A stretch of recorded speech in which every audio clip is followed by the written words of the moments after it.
अच्छा सुनो, सब्सक्राइब करते वक्त ना घंटी बजा देना, ताकि जब मैं ऑनलाइन आऊं तो तुम्हारे फोन की भी घंटी बजे।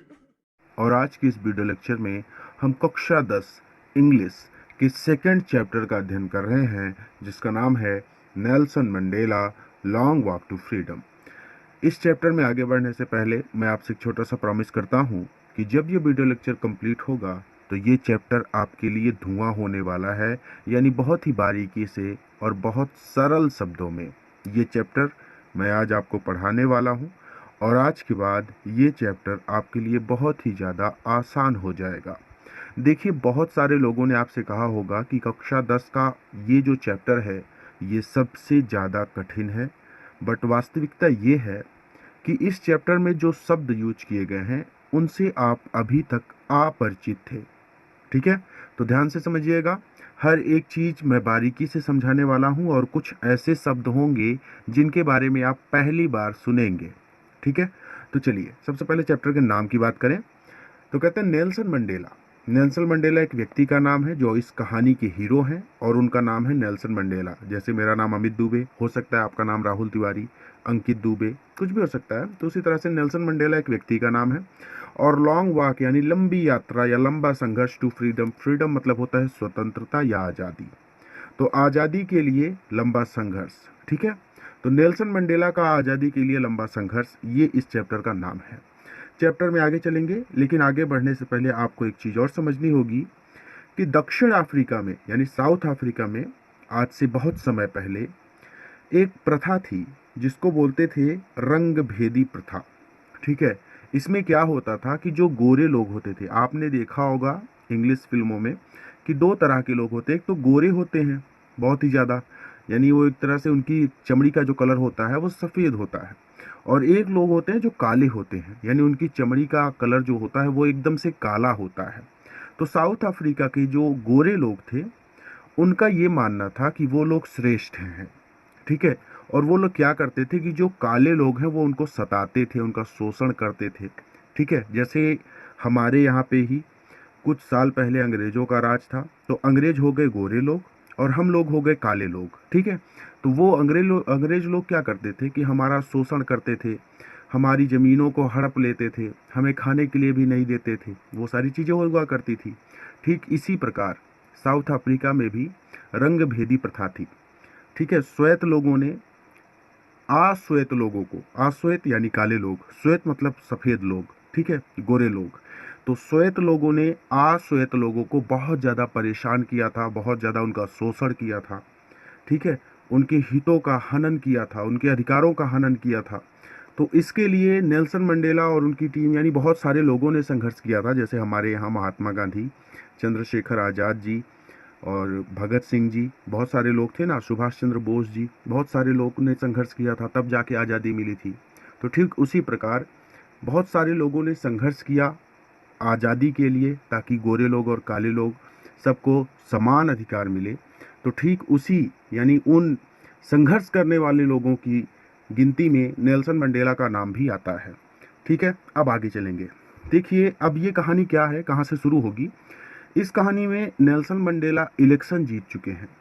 ठीक है, और अब उनको शपथ लेना है। तो अब देखिए क्या होता है हमारी कहानी में।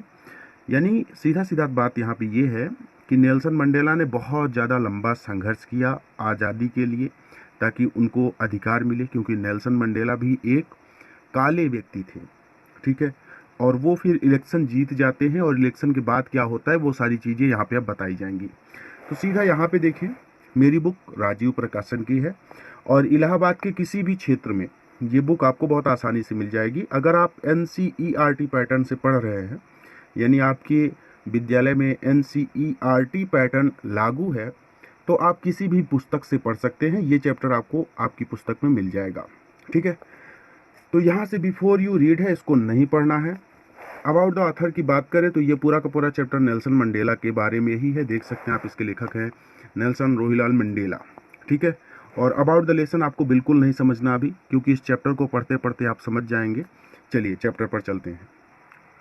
कहते हैं कि 10 मई 10 मई का डॉन्ड दिन जो था वो डॉन्ड निकला था ब्राइट एंड क्लियर, अर्थात ब्राइट था, चमकीला था, एंड क्लियर और स्वच्छ था।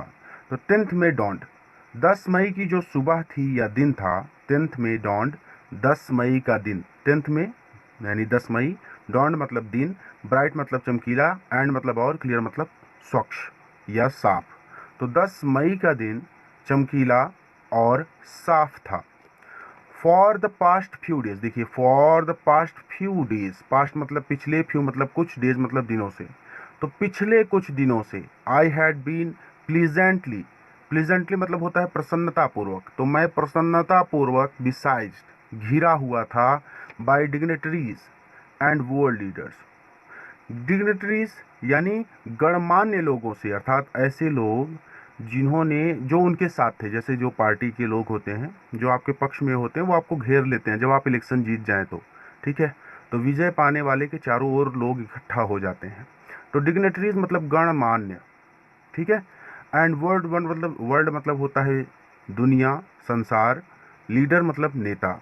तो for the past few days, पिछले कुछ दिनों से, आई हैड बिन प्लेजेंटली, मैं पूरी प्रसन्नता से, या फिर आप ऐसे कह सकते हैं कि मैं प्रसन्नता पूर्वक गणमान्य लोगों और संसार के नेताओं से बिसाइज्ड घिरा हुआ था, हु जो वर कमिंग आ रहे थे, टू पे अदा करने के लिए, देयर रिस्पेक्ट, पे देयर रिस्पेक्ट सम्मान अदा करने के लिए, पे देयर रिस्पेक्ट का होता है सम्मान अदा करना, तो हु वर कमिंग टू पे देयर रिस्पेक्ट, जो अपना सम्मान अदा करने के लिए आ रहे थे, बिफोर द इनऑग्रेशन। इनऑग्रेशन पहले के ज़माने में राजा महाराजा का राज्याभिषेक हुआ करता था, तो उसको बोलते हैं इनॉग्रेशन। आज के समय में इसको बोलते हैं उद्घाटन, और दूसरे शब्दों में इसको कहूँ तो शपथ ग्रहण से पहले, ठीक है। तो हम इसको राज्याभिषेक ही बोलेंगे, क्योंकि ये पुराने ज़माने का है और बहुत लंबे समय से चला आ रहा है, तो सबको ये याद है ना। तो इनॉग्रेशन मतलब होता है शपथ ग्रहण से पहले हो सकता है, क्योंकि इनको अभी शपथ लेनी थी, बिफोर मतलब होता है पहले ना, तो इनॉग्रेशन मतलब शपथ ग्रहण से पहले, या फिर उद्घाटन से पहले, या फिर राज्याभिषेक से पहले, यानी कहने का मतलब है कि ये इलेक्शन जीत चुके हैं, ठीक है।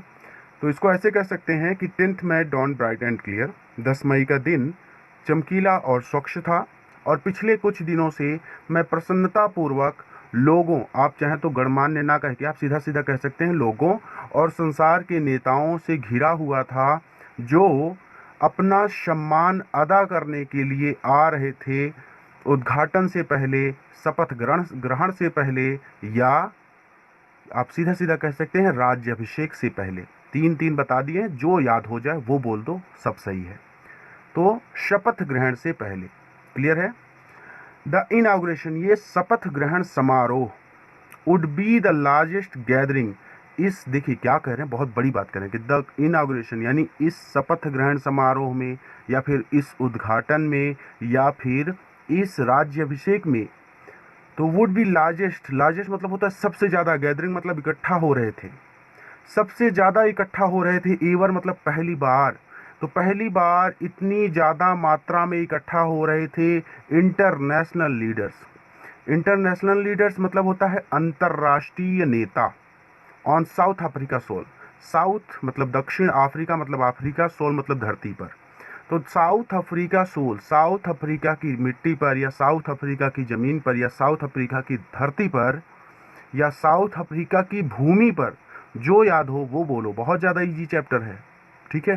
तो साउथ अफ्रीका की भूमि पर पहली बार, एवर मतलब पहली बार, इतनी बड़ी संख्या में अंतर्राष्ट्रीय नेता इस उद्घाटन में इकट्ठा हो रहे थे, ठीक है।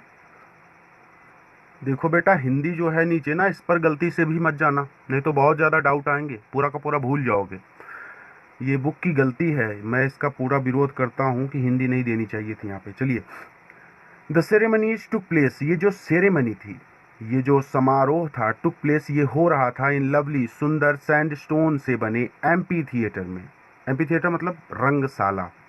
तो यह सेरेमनी, यह समारोह सुंदर सैंडस्टोन से बनी रंगशाला में टुक प्लेस हो रहा था, और फॉर्म्ड बाई, जो कि फॉर्म है, the union buildings in Pretoria, जो कि प्रिटोरिया की यूनियन बिल्डिंग, जो कि प्रिटोरिया की यूनियन बिल्डिंग में से फॉर्म्ड है, अर्थात यूनियन बिल्डिंग में से एक है। ठीक है, बिल्डिंग्स मतलब होता है इमारत, जो कि प्रिटोरिया की यूनियन बिल्डिंग में से एक है। जैसे हमारे यहाँ पे ताज होटल, उसका एक नाम है ना, वो ताज होटल की कोई हिंदी नहीं होगी, उसी तरह से यूनियन बिल्डिंग है, इसकी कोई हिंदी नहीं होती। ठीक है, तो जैसे हीरो होंडा कंपनी, हीरो की कंपनी, होंडा की कंपनी, तो उसकी कोई हिंदी नहीं होगी। तो यूनियन बिल्डिंग भी एक कंपनी है, एक बिल्डिंग है जिसका नाम ही है यूनियन बिल्डिंग। जैसे मेरा नाम अमित है, तो मेरे नाम की हिंदी तो होगी नहीं ना, अमित बोलो तो हिंदी में भी अमित, इंग्लिश में भी अमित, उर्दू में भी अमित, तो गुजराती में भी अमित, पंजाबी में भी अमित, तो सब जगह पे अमित ही बोलना पड़ेगा ना, तभी तो मैं सुनूंगा। उसी तरह से यूनियन बिल्डिंग, यूनियन बिल्डिंग एक बिल्डिंग का नाम है, प्रिटोरिया एक प्लेस का नाम है, जैसे इलाहाबाद, प्रतापगढ़, उत्तर प्रदेश। तो जो प्रिटोरिया की यूनियन बिल्डिंग में से एक है। ठीक है, तो यह सेरेमनी, यहाँ जो समारोह था, ये सुंदर सैंडस्टोन से बनी रंगशाला में हो रहा था, जो कि प्रिटोरिया की यूनियन बिल्डिंग में से एक है। ठीक है, 4 डिकेट्स, डिकेट्स मतलब दशकों से, 10 साल, तो 4 डिकेट्स दशकों से। ठीक है, this had been the seat, ये सीट रही है, ये स्थान रही है ऑफ वाइट सुपरमेसी, वाइट मतलब श्वेत, सुपरमेसी मतलब श्वेत लोगों का ये एकाधिकार का केंद्र रहा है, अर्थात बहुत लंबे समय से सिर्फ श्वेत लोगों ने ही इलेक्शन को जीता था। पहली बार कोई ब्लैक पर्सन था जो इलेक्शन जीत करके इस स्थान तक पहुंचा था। इतनी बड़ी बात कह रहे हैं। ठीक है, तो कहते हैं कि 4 डिकेट्स दशकों से, कई दशकों से, 4 डिकेट्स मतलब डिकेट्स लगाया ना, ईएस लगाया, यानी कई दशकों से, एक ही दशक नहीं, कई दशकों से। दिस हैड बीन सीट, ये स्थान रहा है, ये सीट रही है ऑफ वाइट सुपरमेसी, श्वेत लोगों की। ठीक है, तो ये स्थान दशकों से श्वेत लोगों का एकाधिकार रहा है, यानी इस स्थान पर दशकों से श्वेत लोगों का एकाधिकार रहा है। ठीक है, अर्थात श्वेत लोगों के अलावा कोई दूसरा इलेक्शन जीत ही नहीं सका, कोई भी दूसरा ब्लैक पर्सन इलेक्शन नहीं जीत सका। ये पहली बार थे जो पहले ब्लैक पर्सन थे जो इलेक्शन जीते थे। एंड नाउ, और अब, इट वाज दो साइट, साइट मतलब होता है स्थान, इट वाज द साइट, ये स्थान था of a rainbow gathering, rainbow इंद्रधनुष के जैसा। यह स्थान अभी इंद्रधनुष के जैसा है गैदरिंग, क्योंकि यहाँ पे इकट्ठा हुए हैं डिफरेंट कलर, विभिन्न रंगों के, एंड नेशंस, और विभिन्न राष्ट्रों के, for the installation of south Africa first democratic non racial government. ये नहीं समझ में आएगा, छोटा छोटा करके समझो। देखो, एंड नाउ, और अब, इट वाज, ये था, द साइट, स्थान, ऑफ रैम्बो, इंद्रधनुष का। अब ये स्थान इंद्रधनुष का था, क्योंकि गैदरिंग, क्योंकि यहाँ पे इकट्ठा हुए हैं डिफरेंट कलर्स, विभिन्न रंगों वाले, एंड नेशंस, और विभिन्न राष्ट्रों वाले लोग। ठीक है, तो आप इसको ऐसे कह सकते हैं कि विभिन्न रंगों और विभिन्न राष्ट्रों के लोग यहाँ पर इकट्ठा हुए हैं फॉर द इंस्टॉलेशन, ताकि वो इंस्टॉल कर सके। ठीक है, इंस्टॉल मतलब होता है स्थापना करना, of south Africa, south Africa की फर्स्ट डेमोक्रेटिक, फर्स्ट मतलब पहली, डेमोक्रेटिक मतलब प्रजातांत्रिक, नॉन रेशियल, जाति विहीन गवर्नमेंट सरकार की। जाति विहीन सरकार अर्थात अब तक जो नेता होते थे वो सिर्फ श्वेत लोगों का ही भला करते थे और ब्लैक लोगों का शोषण करते थे, लेकिन अब श्वेत लोगों का भी भला होगा और ब्लैक लोगों का भी भला होगा। ठीक है, तो कहते हैं कि नॉन रेशियल गवर्नमेंट, जाति विहीन सरकार की, और फर्स्ट डेमोक्रेटिक, प्रथम प्रजातांत्रिक सरकार की स्थापना करने के लिए साउथ अफ्रीका की। ठीक है, तो यहाँ पे पूरा का पूरा जोड़ के कैसे कहेंगे कि and now it was the site, अब ये ऐसा स्थान है जो इंद्रधनुष के जैसा है, अर्थात ये स्थान अब इंद्रधनुष के जैसा है, क्योंकि यहाँ पर विभिन्न रंगों और विभिन्न राष्ट्रों के लोग इकट्ठा हुए हैं, ताकि वो साउथ अफ्रीका की पहली डेमोक्रेटिक, प्रजातांत्रिक और जाति विहीन सरकार की स्थापना कर सके। क्लियर है ना?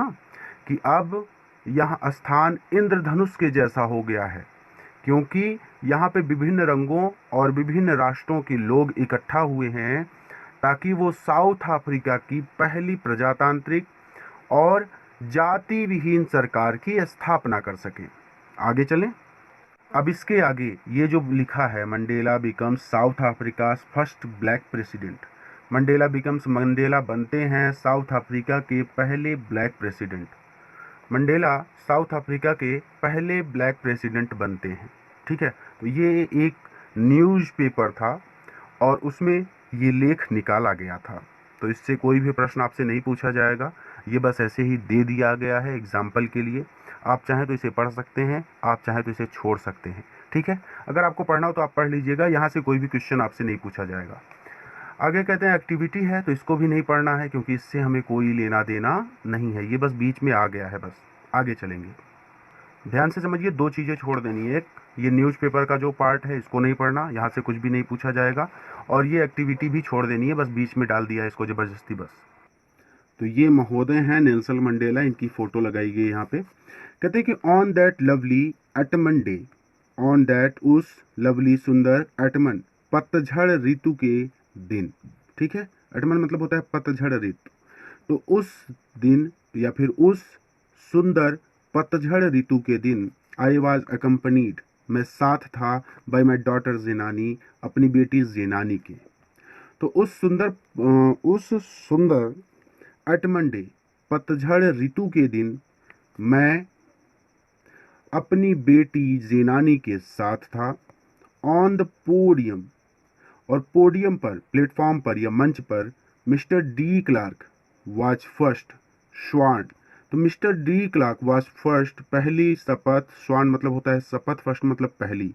तो मिस्टर डी क्लार्क को पहली शपथ दिलाई गई in as second deputy president. Deputy second मतलब द्वितीय, डिप्टी मतलब डिप्टी प्रेसिडेंट मतलब होता है उपराष्ट्रपति। तो मिस्टर डी क्लार्क को सबसे पहले शपथ दिलाई गई द्वितीय उपराष्ट्रपति के रूप में। देन, और तब थाबो मेबिकी, और तब ताबो मेबिकी वाज स्वान को शपथ दिलाई गई इन एज फर्स्ट, प्रथम डिप्टी प्रेसिडेंट, प्रथम उपराष्ट्रपति के रूप में। तब टाबो मेबिकी को शपथ दिलाई गई इन द फर्स्ट डिप्टी प्रेसिडेंट, प्रथम उपराष्ट्रपति के रूप में। ठीक है, इनको द्वितीय उपराष्ट्रपति के रूप में शपथ दिलाई गई और इनको प्रथम उपराष्ट्रपति के रूप में शपथ दिलाई गई। When it was my turn, when जब इट वाज माय टर्न मेरी बारी आई, आई pleased to obey, I pleased to obey, I pleased, तो जब मेरी बारी आई तो मैंने आई प्लीज्ड, तो मैंने कहा या मैंने शपथ ली कि ओबे, मैं पालन करूंगा, एंड अपहोल्ड, अर्थात अपहोल्ड मतलब होता है अडिग रहना। ठीक है, और मैं अडिग रहूंगा the constitution and the devote my self. देखिए पहले इसको समझिए कि आई प्लीज, मैंने शपथ खाई या मैंने शपथ ग्रहण की, टू ओबे कि मैं पालन करूंगा, एंड अपहोल्ड और अडिग रहूंगा, द कॉन्स्टिट्यूशन संविधान पर। तो मैंने शपथ खाई या फिर मैंने कहा कि मैं संविधान का पालन करूंगा और उस पर अडिग रहूंगा। एंड टू डिवोट, और मैं समर्पित कर दूंगा माई सेल्फ, स्वयं को, the well being of the republic. Republic मतलब होता है गणतंत्र की, वेल बीइंग भलाई के लिए, एंड इस पीपल और इसके लोगों की, गणतंत्र और इसके लोगों की भलाई के लिए मैं डिवोट कर दूंगा माई सेल्फ को, अर्थात मैं अपने आप को समर्पित कर दूंगा। To the assembled guest and the watching world, to the assembled guest, assembled मतलब होता है एकत्रित, गेस्ट मतलब मेहमान, तो एकत्रित मेहमानों, एंड और द वॉचिंग वर्ल्ड और देखने वाले संसार से, आई सेड मैंने कहा, टुडे आज, ऑल ऑफ अस हम सभी, डू आवर प्रेजेंस हेयर यहाँ पर अपनी उपस्थिति के द्वारा, यानी आज हम सभी यहाँ पर अपनी उपस्थिति के द्वारा कन्फर प्रदान कर रहे हैं ग्लोरी, ग्लोरी मतलब होता है शान, एंड होप और आशा, to newborn liberty, newborn मतलब होता है, न्यू मतलब नया, बर्न मतलब जिसका अभी अभी जन्म हुआ हो, अर्थात नवजात, लिबर्टी मतलब आप कह सकते हैं आज़ादी। तो इस नवजात आज़ादी को, इस नवजात स्वतंत्रता को शान और उम्मीद प्रदान कर रहे हैं। तो आज हम सभी अपनी उपस्थिति के द्वारा यहाँ पर, हेयर मतलब यहाँ पर, प्रेजेंस मतलब उपस्थिति, आप बोलते हो ना प्रेजेंट, मैं एम प्रेजेंट, सो वही, तो प्रेजेंस हियर। तो आज हम सभी यहाँ पर अपनी उपस्थिति के द्वारा इस नवजात स्वतंत्रता को या इस नवजात आज़ादी को ग्लोरी एंड होप, ग्लोरी प्रदान कर रहे हैं अर्थात शान प्रदान कर रहे हैं, एंड मतलब और, होप मतलब होता है उम्मीद। तो शान और उम्मीद प्रदान कर रहे हैं। आउट ऑफ द एक्सपीरियंस, अनुभव के बाद, आउट ऑफ द एक्सपीरियंस मतलब अनुभव के बाद, of an extra ordinary, extra ordinary मतलब होता है असाधारण, ह्यूमन मतलब मानवीय, डिजास्टर, इन तीनों का मतलब देखिए, एक्स्ट्रा ऑर्डिनरी, ह्यूमन, डिजास्टर, इस पूरे का मतलब होता है विशेष मानवीय आपदा। ठीक है, एक्स्ट्रा ऑर्डिनरी ह्यूमन डिजास्टर का मतलब होता है विशेष मानवीय आपदा, क्योंकि कुछ विशेष लोग थे जो इन काले लोगों पर अत्याचार कर रहे थे। ठीक है, क्योंकि गोरे लोग ही थे ना जो इन काले लोगों का शोषण कर रहे थे। तो वही कह रहे हैं कि मानवों ने ही मानवों को तंग कर रखा था। ठीक है, तो एक्स्ट्रा ऑर्डिनरी ह्यूमन डिजास्टर, तो यहाँ पे इसको कहेंगे विशेष मानवीय आपदा। Out of the experience, experience मतलब होता है अनुभव, तो अनुभव के बाद, तो विशेष मानवीय आपदा के अनुभव के बाद, दैट लास्टेड टू लॉन्ग, जो बहुत लंबे समय तक टिकी रही। ठीक है, यानी इनका शोषण बहुत लंबे समय तक किया था श्वेत लोगों ने, बहुत ज़्यादा संघर्ष करना पड़ा था इनको आज़ादी के लिए, ताकि ये भी अपने हक के लिए आवाज़ उठा सकें। तो विशेष मानवीय आपदा के अनुभव के बाद जो बहुत लंबे समय तक टिकी, मस्ट बी बॉर्न, अवश्य ही बर्न होना चाहिए, जन्म होना चाहिए, या सोसाइटी, एक ऐसे समाज का, ऑफ विच, जिस पर ऑल ह्यूमैनिटी, संपूर्ण मानवता को विल बी प्राउड, गर्व हो। ठीक है, तो एक ऐसे समाज का जन्म होना चाहिए जिस पर संपूर्ण मानवता को गर्व हो। आगे कहते हैं कि वी, हम लोग, अर्थात ये ब्लैक लोगों को संबोधित कर रहे हैं। धीरे धीरे पढ़ना, क्योंकि ज़्यादा तेज चलोगे तो सब भूल जाओगे। इसमें बहुत से ऐसे वर्ड हैं जिन्हें आपने पहली बार सुना है। ठीक है, तो वी, हम सभी, हु, जो वर आउटलॉस, अलग रखे गए, कानून से अलग रखे गए, नॉट सो लॉन्ग अगो, बहुत लंबे समय तक, अर्थात यहाँ पे आउटलॉ से मतलब है कि कानून से अलग रखने का मतलब इस तरह से है कि हमारे अधिकारों का हनन किया जाता था, श्वेत लोग जैसे चाहते थे वैसे हमको प्रताड़ित करते थे, हमारी संपत्ति छीन लेते थे, हमारे अनाज छीन लेते थे, हमें आज़ादी नहीं देते थे, हमारा शोषण करते थे, ये सारी चीज़ें बता रहे हैं। तो कह रहे हैं कि हु वी, हम सभी, हु आर आउटलॉस, जो हम अलग रहे, नॉट सो लॉन्ग, इतने लंबे समय तक। आप इसको ऐसे कह सकते हैं कि हम लोग जो इतने लंबे समय तक दुनिया से अलग रहे, अर्थात दुनिया के सब लोगों पर कानून लागू होता था, सबको उनके अधिकार मिलते थे, लेकिन हम ब्लैक लोग, हमको हमारे अधिकार नहीं मिलते थे। तो हम जो इतने लंबे समय तक दुनिया से अलग रहे, हैव टुडे, आज, बीन गिवन, मिला है, अ रेयर प्रिविलेज, एक रेयर, रेयर मतलब होता है यहाँ पे कि दुर्लभ, प्रिविलेज मतलब अवसर। ठीक है, तो हैव, हमको, हैव टुडे, आज, been given a rare privilege, एक दुर्लभ अवसर मिला है, टू बी होस्ट, ताकि हम खातिरदारी कर सकें, to the nation of the world, world मतलब राष्ट्र के, नेशंस, सॉरी, वर्ल्ड मतलब देश के, नेशन मतलब राष्ट्रों का, ताकि हम विश्व के राष्ट्रों का होस्ट कर सकें, अर्थात खातिरदारी कर सकें। ठीक है, ताकि हम, आप ऐसे भी कह सकते हैं कि वर्ल्ड मतलब दुनिया भर के, ठीक है, संपूर्ण संसार के, तो दुनिया भर के राष्ट्रों की खातिरदारी कर सकें, on our own soil, on our, हमारी ओन, खुद की, सॉइल, मिट्टी पर या ज़मीन पर। ठीक है, तो आप इसको फिर से पढ़ लीजिए कि वी, हम लोग जो इतने लंबे समय तक दुनिया से अलग थे, टुडे, आज हमें, been giving a rare privilege, एक दुर्लभ अवसर मिला है, ताकि हम विश्व के राष्ट्रों का हमारी खुद की मिट्टी पर होस्ट कर सकें, खातिरदारी कर सकें, या फिर आप इसको ऐसे भी कह सकते हैं कि मेजबानी कर सकें। We thank all of our distinguished international guest, we thank, हम धन्यवाद करते हैं ऑल सभी ऑफ आवर हमारे डिस्टिंग्विश्ड विशिष्ट इंटरनेशनल अंतर्राष्ट्रीय गेस्ट मेहमानों का। तो हम हमारे सभी विशिष्ट अंतर्राष्ट्रीय मेहमानों का धन्यवाद करते हैं फॉर हैविंग कम, कि वो आए, टू टेक पोजीशन, और स्थान ग्रहण किया, विद द पीपल, लोगों के साथ, ऑफ आवर कंट्री, हमारे देश के, ठीक है, और हमारे देश के लोगों के साथ स्थान ग्रहण किया, ठीक है।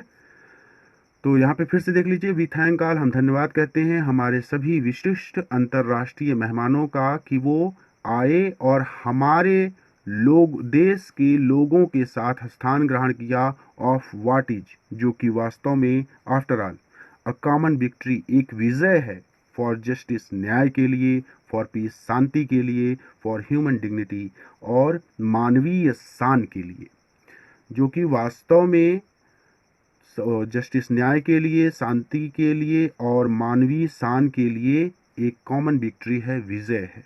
आगे चलेंगे। वी हैव, हमने एटलीस्ट, आखिरकार, अचीव्ड, प्राप्त कर लिया है, और पॉलिटिकल, पॉलिटिकल मतलब होता है राजनैतिक, इमेंसिपेशन मतलब होता है मुक्ति या स्वतंत्रता। तो हमने आखिरकार हमारी राजनीतिक स्वतंत्रता प्राप्त कर ली है, अर्थात अब हमारा शासन आ गया है, अब हमें सताया नहीं जाएगा। मैं ब्लैक प्रेसिडेंट बन रहा हूँ और मैं अब सभी नियम बदल दूंगा, ठीक है। वी प्लेज, हम शपथ लेते हैं आवर सेल्फ, स्वयं में, अर्थात हम ये शपथ लेते हैं to liberate all our people, कि हम लिबरेट करेंगे, अर्थात आज़ाद कराएंगे, ऑल आवर पीपल, हमारे सभी लोगों को, अर्थात हम ये शपथ लेते हैं, हम स्वयं में ये शपथ लेते हैं कि हम हमारे सभी लोगों को आज़ाद कराएंगे फ्रॉम द कंटिन्यूइंग, लगातार चली आ रही बॉन्डेज ऑफ पॉवर्टी, गरीबी की जंजीर से, डिप्रीवेशन मतलब भी होता है गरीबी या अभाव, ठीक है। तो पुअर्टी मतलब भी गरीबी बोल दीजिए, डिप्रीवेशन मतलब होता है अभाव, अभाव मतलब गरीबी ही एक तरह से कह सकते हैं, क्योंकि जब किसी चीज़ का अभाव हो, यानी खाने का ना हो, तो अब गरीबी ही होगी ना वो, तो वही चीज़। तो गरीबी की जंजीर से, डिप्रीवेशन, अभाव की जंजीर से, सफरिंग, सफरिंग मतलब होता है दुखों से, जेंडर, लिंग भेद से, ठीक है, ये ब्लैक लोग हैं, ये श्वेत लोग हैं, ये काले लोग हैं, ये गोरे लोग हैं, इस चीज़ से, तो जेंडर मतलब होता है लिंग भेद, एंड अदर डिक्रिमिनेशंस, और अन्य भेदभावों से, ठीक है। तो हम स्वयं में ये शपथ लेते हैं कि हम हमारे सभी लोगों को आज़ाद कराएंगे लगातार चली आ रही गरीबी, अभाव, दुख, लिंग भेद और अन्य क्या, डिक्रिमिनेशंस, अन्य भेदभावों से, ठीक है। Never, never and never, never मतलब कभी नहीं, फिर नेवर मतलब कभी नहीं, एंड नेवर और कभी नहीं, तो कभी नहीं, कभी नहीं और कभी नहीं, अगेन दोबारा, शैल इट बी, ऐसा होगा, तो ऐसा दोबारा कभी भी नहीं होगा, दैट दिस ब्यूटीफुल लैंड, कि इस सुंदर धरती पर, विल अगेन, एक बार फिर से, एक्सपीरियंस द ऑपरेशन, सताया जाए, वन, एक व्यक्ति को, बाय अनदर, दूसरे व्यक्ति के द्वारा, ठीक है। तो इस सुंदर धरती पर दोबारा कभी भी एक व्यक्ति को दूसरे व्यक्ति के द्वारा ऑपरेट नहीं किया जाएगा, सताया नहीं जाएगा, क्योंकि अब तक श्वेत लोग काले लोगों को सताते थे, तो अब ये कह रहे हैं कि अब इस सुंदर धरती पर ऐसा कभी नहीं होगा, और अब ये धरती दोबारा ये दृश्य नहीं देखेगी कि इस पर एक व्यक्ति को दूसरे व्यक्ति के द्वारा सताया जा रहा है, ऐसा वो कहना चाहते हैं। द सन, सूर्य, शैल नेवर सेट, कभी अस्त नहीं होगा, सेट मतलब होता है सूर्यास्त, तो नेवर मतलब कभी भी नहीं, तो the sun shall never set, सूर्यास्त कभी भी अस्त नहीं होगा, अर्थात सूर्य कभी भी अस्त नहीं होगा, on so glorious a human achievement, human मतलब होता है मानव, अचीवमेंट मतलब उपलब्धि, ठीक है। तो वो कह रहे हैं कि the sun shall never set, sun जो है, सूर्य जो है, वो कभी भी अस्त नहीं होगा, सो ग्लोरियस, इतनी शानदार, ह्यूमन अचीवमेंट, मानवीय उपलब्धि का, तो इतनी शानदार मानवीय उपलब्धि का सूर्य कभी भी अस्त नहीं होगा, अर्थात अब इसको हमेशा के लिए याद रखा जाएगा, और श्वेत और काले लोगों का जो भेदभाव है वो हमेशा के लिए अब समाप्त कर लिया जाएगा। लेट फ्रीडम रियन, फ्रीडम मतलब होता है स्वतंत्रता, फ्रीन मतलब होता है शासन। तो स्वतंत्रता का शासन रहे, या फिर आप ऐसे कह सकते हैं कि स्वतंत्रता का साम्राज्य रहे। गॉड ब्लेस अफ्रीका, गॉड ईश्वर, ब्लेस आशीर्वाद दें अफ्रीका, अफ्रीका को। तो ईश्वर अफ्रीका को आशीर्वाद दें। अब इसके आगे हम अगले पार्ट में अध्ययन करेंगे, क्योंकि इस चैप्टर का परिचय कराते हुए ही ये चैप्टर काफ़ी लंबा हो चुका है। ठीक है, तो इसका सेकंड पार्ट देखने के लिए आप सीधा YouTube पर सर्च कर सकते हैं, नेल्सन मंडेला लिखिए, फिर लिखिए लॉन्ग वॉक टू फ्रीडम और उसके आगे जोड़ दीजिए डिज़ायर पॉइंट। तो इस तरह से भी आपको सेकंड पार्ट मिल जाएगा। दूसरा तरीका ये है कि आप चैनल की प्लेलिस्ट में जा कर के भी इस वीडियो को यानी सेकंड पार्ट को देख सकते हैं। तीसरा तरीका ये है कि आप अभी चैनल को सब्सक्राइब करें, ताकि जैसे ही मैं इसका सेकंड पार्ट अपलोड करूं आपको उसका लेक्चर सबसे पहले मिल जाए। और सबसे ज़रूरी बात, इसका सेकंड पार्ट इसलिए बना रहा हूं ताकि आप इसके फर्स्ट पार्ट में जितना आपने पढ़ा है उसको एक बार दोहरा लें, क्योंकि कुछ ऐसे शब्द हैं जिनको आपने आज पहली बार पढ़ा है और मैं नहीं चाहता कि आपके मन में थोड़ा सा भी डाउट रहे। इस वीडियो को अपने मित्रों के साथ भी ज़रूर शेयर कीजिएगा ताकि वो भी इससे लाभ ले सकें। पूरा वीडियो देखने के लिए धन्यवाद। नए हैं तो चैनल को ज़रूर सब्सक्राइब करें ताकि आप इसी तरह से हमारे साथ तैयारी कर सकें। कहते हैं कि अ फ्यू मोमेंट्स लेटर, मतलब अ फ्यू मतलब कुछ, मोमेंट्स मतलब क्षण या पल, लेटर मतलब बाद। तो कुछ क्षण बाद वी आर लिफ्टेड, वी मतलब हम, आल मतलब सभी ने, लिफ्टेड मतलब उठाई, आवर मतलब हमारी, आइज मतलब आंखें। तो हम सभी ने अपनी आंखें उठाई इन एव, भय से। एव मतलब होता है सम्मान भी कह सकते हैं, तो भय या सम्मान दोनों कह सकते हैं आप। ठीक है, तो आप चाहिए तो भय कहिए, ज़्यादा सटीक पड़ेगा। तो हम सभी ने भय से अपनी आंखें उठाई एज अ स्पेक्टिकुलर एरे, क्योंकि एक शानदार प्रदर्शन था, यानी एक शानदार प्रदर्शन हो रहा था of South African jets, South Africa के जेट्स, जेटों का, हेलीकॉप्टर्स, हेलीकॉप्टरों का, and troop carriers. Troop carrier मतलब होता है सेना के ऐसे बड़े बड़े जहाज जो सैनिकों को ले जाते हैं। ठीक है, तो ट्रूप कैरियर्स का मतलब समझ में आया। ट्रूप कैरियर्स मतलब होता है सेना के ऐसे बड़े बड़े जहाज जो सैनिकों को ले जाते हैं। रोड मतलब होता है दहाड़ना, रोड कर रहे थे इन परफेक्ट फॉर्मेशन, एक शानदार अंदाज में, over the union building, union building के ऊपर। फिर से कोई बड़ी बात नहीं, कुछ बातें नज़रअंदाज हो गई। ठीक है, कोई बात नहीं। देखिए अ फ्यू मोमेंट्स लेटर, ध्यान से समझिएगा। अ फ्यू मोमेंट्स लेटर, कुछ क्षण बाद, we are lifted our eyes, हम सभी ने अपनी आंखें उठाई इन ए, सम्मान से या भय से। ठीक है, तो हम सभी ने अपनी आंखें भय और सम्मान से ऊपर उठाई एज अ स्पेक्टिकुलर एरे, क्योंकि और क्या देखा, एक शानदार प्रदर्शन देखा of South African jets, South Africa के जेटों का, हेलीकॉप्टरों का, एंड ट्रूप कैरियर्स, और ट्रूप कैरियर्स का। ट्रूप कैरियर का मतलब जानते रहिए, ट्रूप कैरियर का मतलब होता है वो बड़े बड़े विमान जो सैनिकों को ले जाते हैं। ट्रूप कैरियर्स का रोड जो दहाड़ रहे थे इन परफेक्ट फॉर्मेशन, एक शानदार अंदाज में, over the union building, union building के ऊपर। ठीक है, एक बार फिर से कि a few moments later we are lifted our eyes, कुछ क्षण बाद हम सभी ने अपनी आंखें ऊपर उठाई इन एव, भय से, as a spectacular array of South African jets, और साउथ अफ्रीका के जेटों का, हेलीकॉप्टरों का और ट्रूप कैरियर्स का एक शानदार प्रदर्शन देखा जो कि रोड दहाड़ रहे थे in perfect formation over the union building, एक शानदार अंदाज में यूनियन बिल्डिंग के ऊपर दहाड़ रहे थे। ठीक है, क्लियर हो गया। आगे कहते हैं कि it was not only a display, ध्यान से समझिएगा इस लाइन को, कि इट वॉज नॉट, यह नहीं था, ओनली अ डिस्प्ले, एक प्रदर्शन, यह केवल एक प्रदर्शन नहीं था, तो of pin point, pin point मतलब होता है सटीक, प्रिसीजन, प्रिसीजन मतलब होता है यथार्थ, एंड मिलिट्री फोर्स यानी सैन्य बल, सैन्य बल का यह एक सटीक और यथार्थ प्रदर्शन नहीं था। बात को समझ में रहे आप।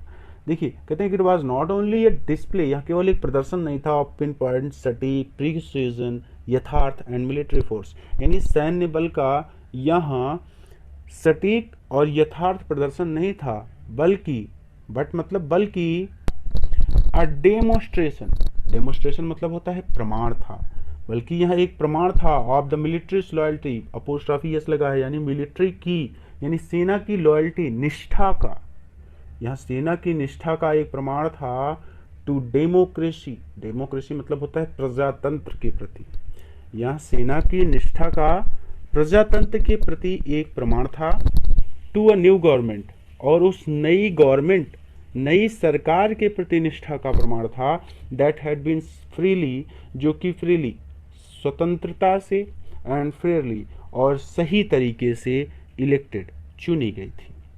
ठीक है, आगे चलते हैं, कोई दिक्कत नहीं होनी चाहिए। एक बार मैं फिर से रिवीजन कर दे रहा हूँ कि it was not only a display, यहाँ केवल एक प्रदर्शन नहीं था ऑफ पिन पॉइंट सटीक यथार्थ मिलिट्री फोर्सेस का, बट अ डेमोन्स्ट्रेशन, बल्कि यह एक प्रमाण था ऑफ मिलिट्री लॉयल्टी, सेना की निष्ठा का, टू डेमोक्रेसी प्रजातंत्र के प्रति, और उस नई गवर्नमेंट के प्रति, यानी उस नई सरकार के प्रति जो कि स्वतंत्रता से और सही तरीके से चुनी गई थी। इलेक्शन सुना होगा, वही इलेक्टेड है। ठीक है, ओनली मोमेंट्स बिफोर, कुछ क्षण पहले ही, यानी ओनली मोमेंट्स बिफोर, बिफोर मतलब पहले, कुछ क्षण ही पहले, कुछ ही क्षण पहले द हाईएस्ट जर्नल्स, ऊंचे पदाधिकारियों ने, सेना में होते हैं जर्नल बोला जाता है जो सबसे बड़े बड़े पदों पे होते हैं, तो हाईएस्ट जर्नल, ऊंचे जर्नलों ने, ऊंचे पदों पर ऊंचे पदाधिकारियों ने of the south African defence force, defence force मतलब सैन्य बल, ठीक है, सेना, सेना को डिफेंस बोलते हैं, तो साउथ अफ्रीका, दक्षिण अफ्रीका की डिफेंस फोर्स के बड़े बड़े जर्नलों ने एंड पुलिस, और पुलिस ने देयर चेस्ट, जिनकी छातियां बेड गेट सजी हुई थी विथ रिबन्स, रिबन से एंड मेडल्स से, यानी फिर से इसको ध्यान से समझिए नहीं तो कंफ्यूज हो जाएंगे। देखिए सीधी सीधी बात यहाँ पे क्या है, ओनली मोमेंट्स बिफोर, कुछ ही क्षण पहले, द हाईएस्ट जर्नल्स, ऊंचे या फिर उच्चतम जर्नलों ने, जर्नल सेना में होते हैं, ठीक है, तो उच्चतम, हाईएस्ट मतलब होता है उच्चतम, जर्नल मतलब होता है जर्नल, जर्नल एक पोस्ट है जो कि सेना में दी जाती है, ठीक है, of the south African defence force, south Africa की यानी दक्षिण अफ्रीका की डिफेंस फोर्स, सुरक्षा बल, सैन्य बल जो कहना चाहे कह सकते हैं, तो सैन्य बल के उच्चतम जर्नलों ने एंड पुलिस, और पुलिस ने देयर चेस्ट, जिनकी छातियां बेडेक्ट सजी हुई थी विथ रिबन्स, रिबन से एंड मेडल्स, और मेडल से, from days gone by, past यानी भूतकाल से, यानी इनके इलेक्शन जीतने से पहले ही उनकी छातियां मेडल से सजी हुई थी। ठीक है, तो आप इसे सीधे सीधे कहेंगे, डेज गोन बाई, आप इसको थोड़ा सा सटीक बोलना चाहें तो आप ऐसे कह सकते हैं कि कुछ ही क्षण पहले सेना के उच्चतम जर्नलों और पुलिस ने, जिनकी छातियां रिबन और मेडलों से सजी हुई थी, मुझे सल्यूट किया। आसान है, अब आसानी से एक बार लाइन से समझ लेते हैं। लाइन से समझना हो तो ओनली मोमेंट्स बिफोर, कुछ ही क्षण पहले, द हाईएस्ट जर्नल, ऊंचे जर्नलों ने, उच्चतम जर्नलों ने, of the south African defence force, south Africa यानी दक्षिण अफ्रीका की सुरक्षा बल के उच्चतम जर्नलों ने और पुलिस ने, their chest bedecked with ribbons, जिनकी छातियां रिबन और मेडल से सजी हुई थी, फ्रॉम डेज गोन बाई, भूतकाल से, सल्यूटेड मी, मुझे सल्यूट किया, एंड टीज्ड देयर लॉयल्टी, और अपनी निष्ठा का प्रमाण दिया। आई वॉज नॉट अनमाइंडफुल, अनमाइंडफुल मतलब होता है अनजान, तो आई वॉज नॉट अनमाइंडफुल, मैं अनजान नहीं था, ऑफ द फैक्ट, इस बात से, that not so many years before, कि बहुत साल पहले नहीं, यानी कुछ ही साल पहले, यानी कुछ ही साल पहले, they would not have saluted, ये मुझे सल्यूट नहीं करते थे, बट अरेस्टेड मी, बल्कि मुझे गिरफ्तार कर रहे थे। कहते हैं ना कि समय बदलते देर नहीं लगती, तो ये भी बहुत बार जेल गए थे, बट अब ये चूंकि इलेक्शन जीत चुके हैं तो अब ये सब लोग इनको सल्यूट कर रहे हैं, तो इसी बात पे ये सोच कर कह रहे हैं कि आई वॉज नॉट अनमाइंडफुल, मैं इस बात से अनजान नहीं था, ऑफ द फैक्ट, मैं इस बात से अनजान नहीं था, that not so many years before, कि बहुत साल पहले नहीं बल्कि कुछ ही साल पहले, यानी कुछ ही साल पहले they would not have saluted, ये मुझे सल्यूट नहीं करते थे, बट अरेस्टेड मी, मुझे गिरफ्तार किया करते थे। फाइनली अ चीवरॉन, चीवरॉन मतलब होता है वी के आकार वाली आकृति, ऐसी आकृति। तो एक finally a chevron of impala jets, impala jets, impala jets होते हैं, कुछ विशेष जेट होते हैं जिनको इम्पाला जेट की श्रेणी में रखा जाता है, ठीक है। तो क्या कहते हैं कि फाइनली, अंततः, अचीवरॉन, एक वी के आकार की आकृति बनाई of impala jets, impala jets ने लेफ्ट अ स्मोक, धुआं छोड़ा, लेफ्ट मतलब छोड़ना, स्मोक मतलब धुआं, स्मोक छोड़ा, ट्रेल ऑफ अ ब्लैक, काले, रेड, लाल, ग्रीन, हरे, ब्लू, नीले, एंड गोल्ड, और सुनहरे रंग का। यानी इम्पाला जेट्स ने अंत में, फाइनली अंत में, चिवरॉन, इम्पाला जेट्स ने एक वी की आकार की आकृति बनाई और धुआं छोड़ा, ट्रेल ऑफ द ब्लैक, यानी ब्लैक, काला, लाल, हरा, नीला और सुनहरा, ऑफ द न्यू, नए साउथ अफ्रीकन फ्लैग, नए दक्षिण अफ्रीका के झंडे पर। ध्यान से समझिए, सीधी सी बात यहां पे इतनी कही जा रही है कि अंत में इम्पाला जेट्स ने दक्षिण अफ्रीका के, यानी दक्षिण अफ्रीका के नए झंडे पर वी के आकार के पैटर्न में काली, लाल, हरी, नीली और सुनहरी रंग का धुआं छोड़ा। फिर से थोड़ा सा डिफिकल्ट हो गया, कुछ भी डिफिकल्ट नहीं है, कि फाइनली मतलब होता है अंततः, अचीवरॉन, चिवरॉन मतलब होता है वी के आकार की आकृति, of impala jets, Impala jet मतलब होता है Impala jet, left a smoke, smoke मतलब धुआं छोड़ना, ट्रेल मतलब पूंछ होती है धुएं की, छोड़ दीजिए इसको, तो धुआं छोड़ा, ऑफ द ब्लैक, काला, लाल, हरा, नीला और सुनहरा, ऑफ द न्यू, न्यू मतलब नया, south African flag, south African flag मतलब होता है दक्षिण अफ्रीका का फ्लैग, यानी नए दक्षिण अफ्रीका के फ्लैग पर। तो सीधी सी बात इतनी है कि अंत में इम्पाला जेट विमानों ने दक्षिण अफ्रीका के नए झंडे पर वी आकार के पैटर्न में काली, लाल, हरी, नीली और सुनहरे रंग का धुआं छोड़ा। आसान है, कुछ भी कठिन नहीं है। अगले पैसेज पर चलते हैं, पैराग्राफ पर चलते हैं। आगे कहते हैं कि द डे, वह दिन, वह सिंबलाइज्ड, प्रतीक बन गया, फॉर मी, मेरे लिए वह दिन प्रतीक बन गया, by the playing of our two national anthems, by the playing क्योंकि उस दिन बजाए गए, आवर टू नेशनल एंथेम्स, हमारे दो राष्ट्रीय गीत। द डे, वह दिन, वह सिंबलाइज्ड, मेरे लिए प्रतीक बन गया, फॉर मी, यानी फॉर मी, मेरे लिए प्रतीक बन गया, बाय द प्लेइंग क्योंकि उस दिन बजाए गए, आवर टू नेशनल एंथेम्स, हमारे दो राष्ट्रीय गीत, and the vision of whites, यानी जो गोरे लोग थे, सिंगिंग, वो गा रहे थे, नकोशी शिकिल अफ्रीका, गोरे लोग गणतंत्र का निकोशी शिकिल अफ्रीका राष्ट्रगान गा रहे थे।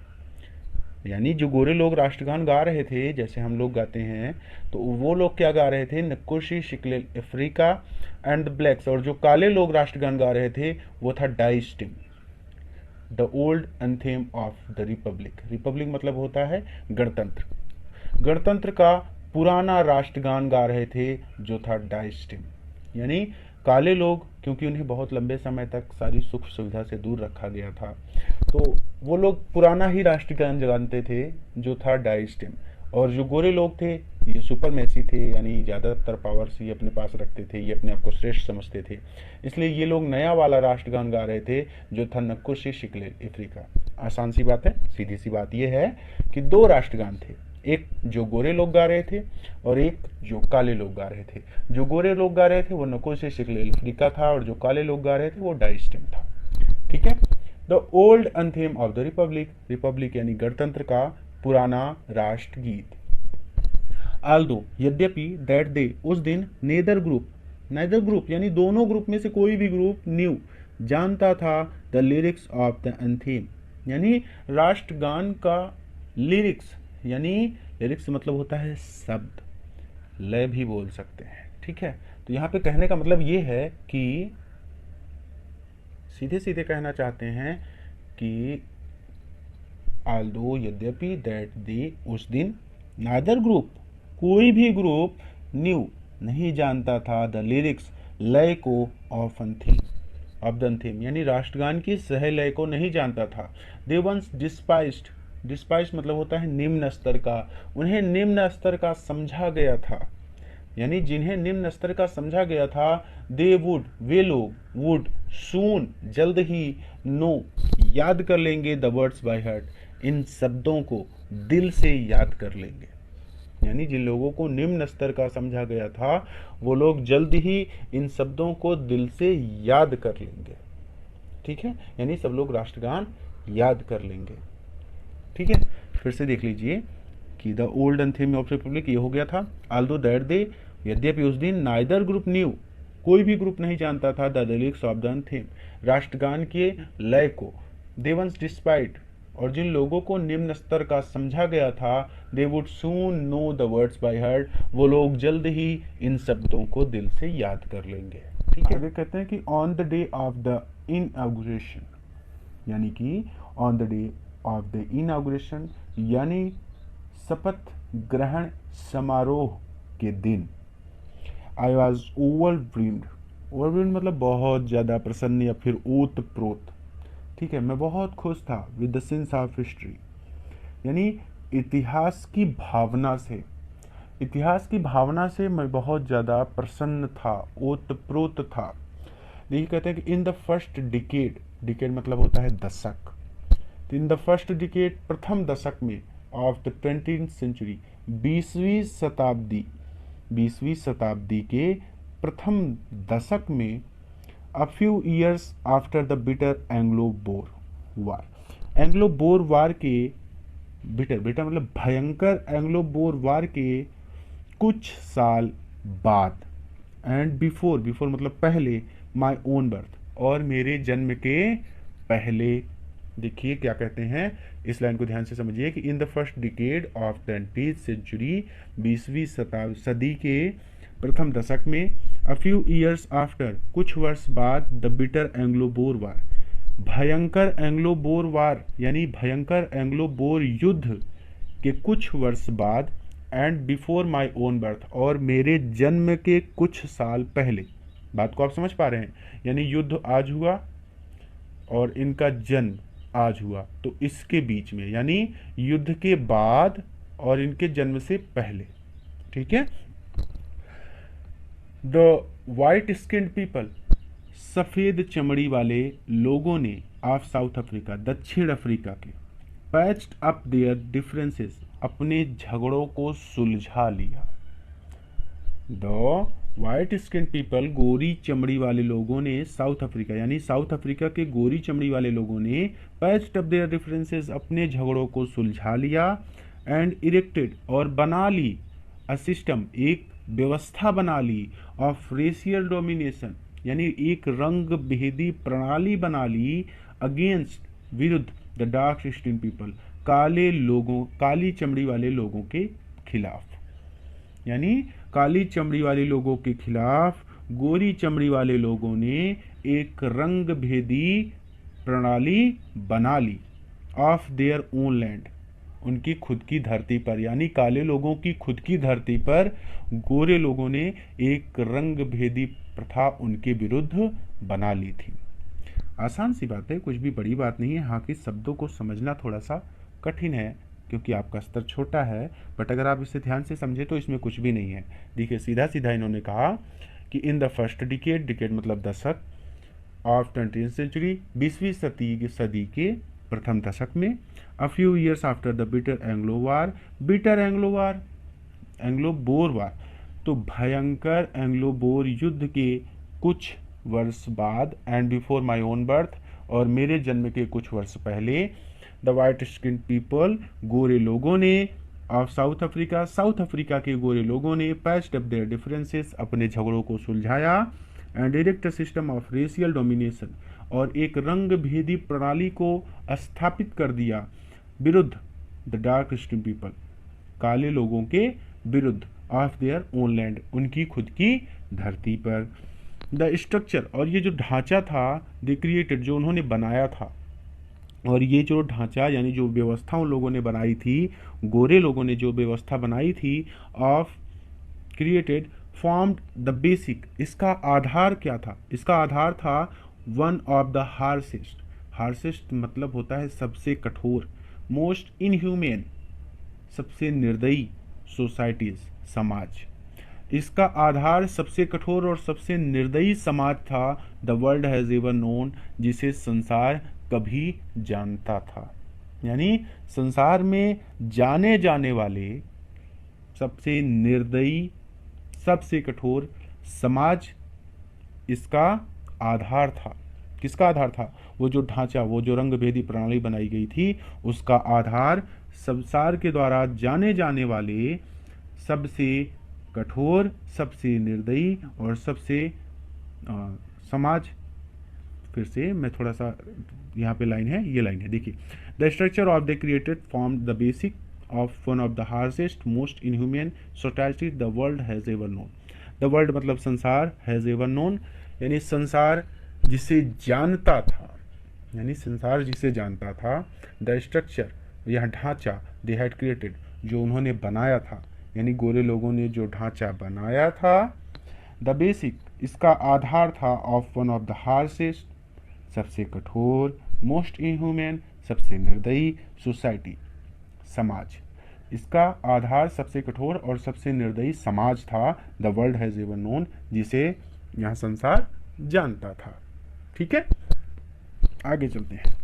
नाउ अब इन द लास्ट डिकेड, अंतिम दशक में, ऑफ 20th सेंचुरी, 20वीं सदी के अंतिम दशक में, and my own 8th decade as a man, और माई ओन मेरे खुद के 8 दशक एज अ मैन, यानी मेरे खुद के एक मनुष्य के रूप में 8 दशक बीतने के बाद, देखिए कितना लंबा समय बीत गया।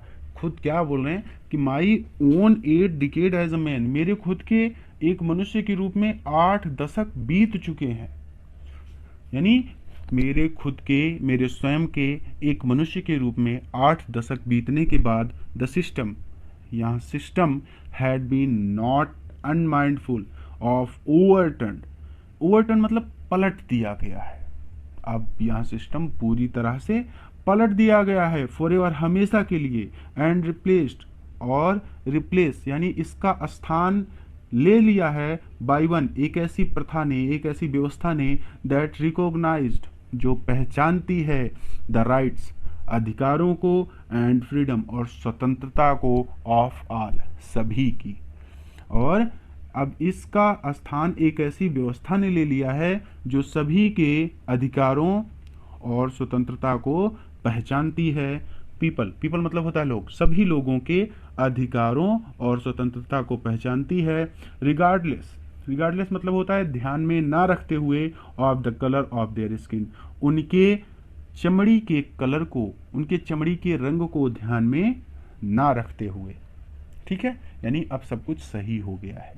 सताया जाता था पहले काले लोगों को, लेकिन अब ऐसी व्यवस्था आ गई है जो कि सभी के अधिकारों को और उनकी स्वतंत्रता को जानती है, और यहाँ उनके चमड़ी के रंग को ध्यान में ना रखते हुए सभी काम करती है।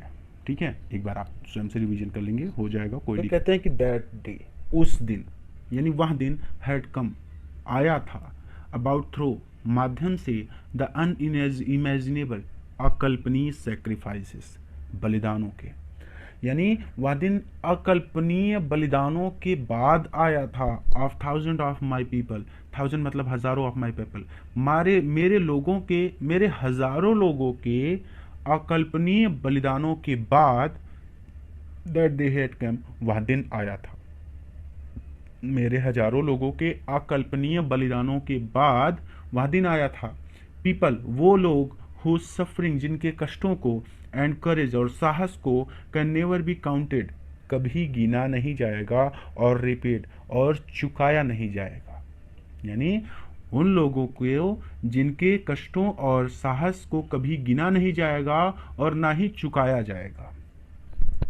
आई feel that day, I feel मतलब महसूस करना, मुझे उस दिन महसूस हुआ, as I have on so many other days, जैसा कि मुझे हमेशा यानी दूसरे दिनों भी महसूस होता था। यानी कि आई फील दैट डे, मुझे उस दिन महसूस हुआ, as I have so on so many other days, जैसा कि मुझे अन्य दिनों पर भी महसूस होता था, दैट कि I was simply the sum, कि मैं जोड़ हूँ, of all those African patriots, उन सभी अफ्रीकन देशभक्तों का, मैं उन सभी अफ्रीकन देशभक्तों का जोड़ हूँ, who had gone before me, जो मुझसे पहले चले गए यानी शहीद हो गए, जो मुझसे पहले शहीद हो गए। आई फेल्ट दैट डे, मुझे उस दिन यह महसूस हुआ, as I have on so many other days, जैसा कि मुझे दूसरे दिनों पर भी महसूस होता था, that I was simply the sum, कि मैं जोड़ हूँ, सम मतलब जोड़ना, मैं जोड़ हूँ, of all those African patriots, उन सभी अफ्रीकन देशभक्तों का, who had gone before me, जो मुझसे पहले चले गए मतलब शहीद हो गए। That long and noble line, that long वह लंबी एंड नोबल लाइन और पवित्र रेखा, इंडेड समाप्त हो चुकी थी। वह लंबी यानी बहुत लंबे समय से ये लोग संघर्ष करते आए थे, तो वही कह रहे हैं कि यह लंबी लाइन अब समाप्त हो चुकी थी, एंड नाउ और अब, बिगेन अगेन और फिर से शुरू हुई थी, विथ मी मेरे साथ। यानी अब और ज़्यादा बलिदान नहीं देना होगा और ज़्यादा सेक्रीफाइस नहीं करना होगा, क्योंकि अब ये इलेक्शन जीत चुके हैं, तो अब इनके साथ वहाँ रेखा फिर से शुरू हुई है और अब ये सब कुछ ठीक करेंगे।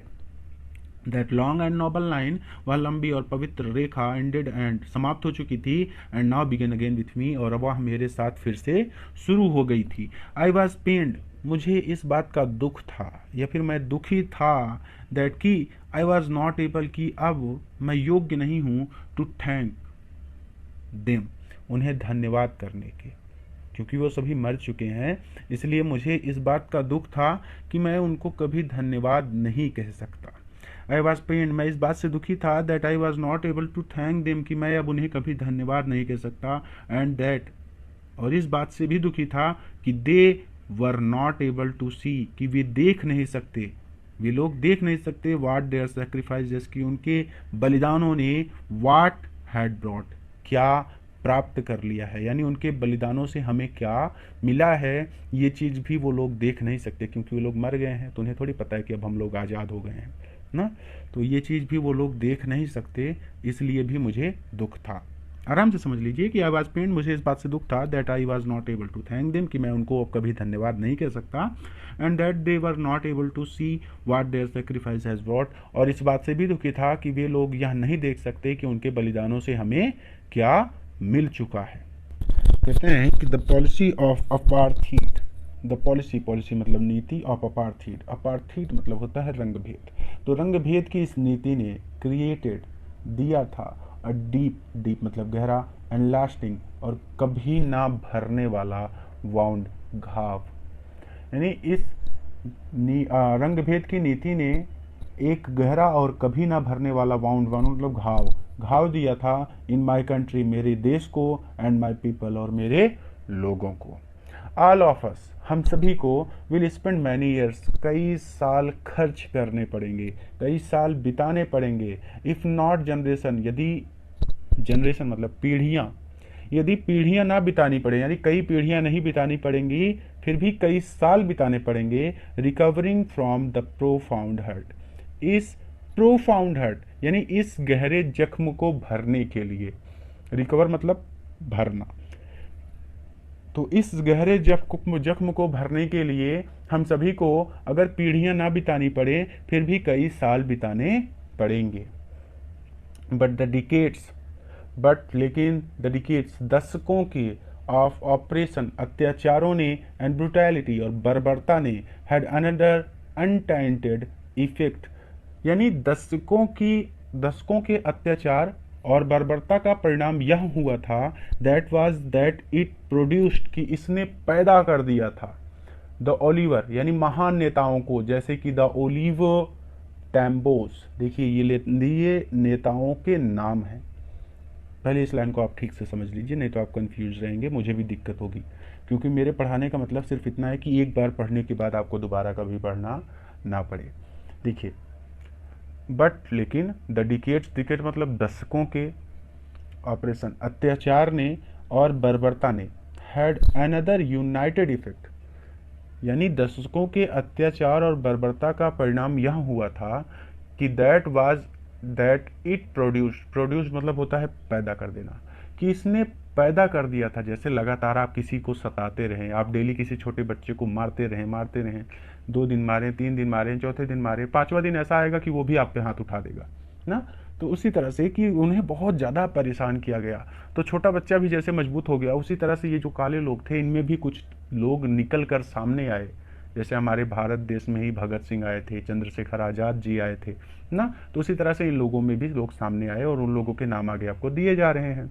तो कहते हैं कि द डिकेड्स ऑफ ऑपरेशंस, दशकों के अत्याचार और बर्बरता ने हैड अनदर यूनाइटेड इफेक्ट का यह प्रभाव हुआ दैट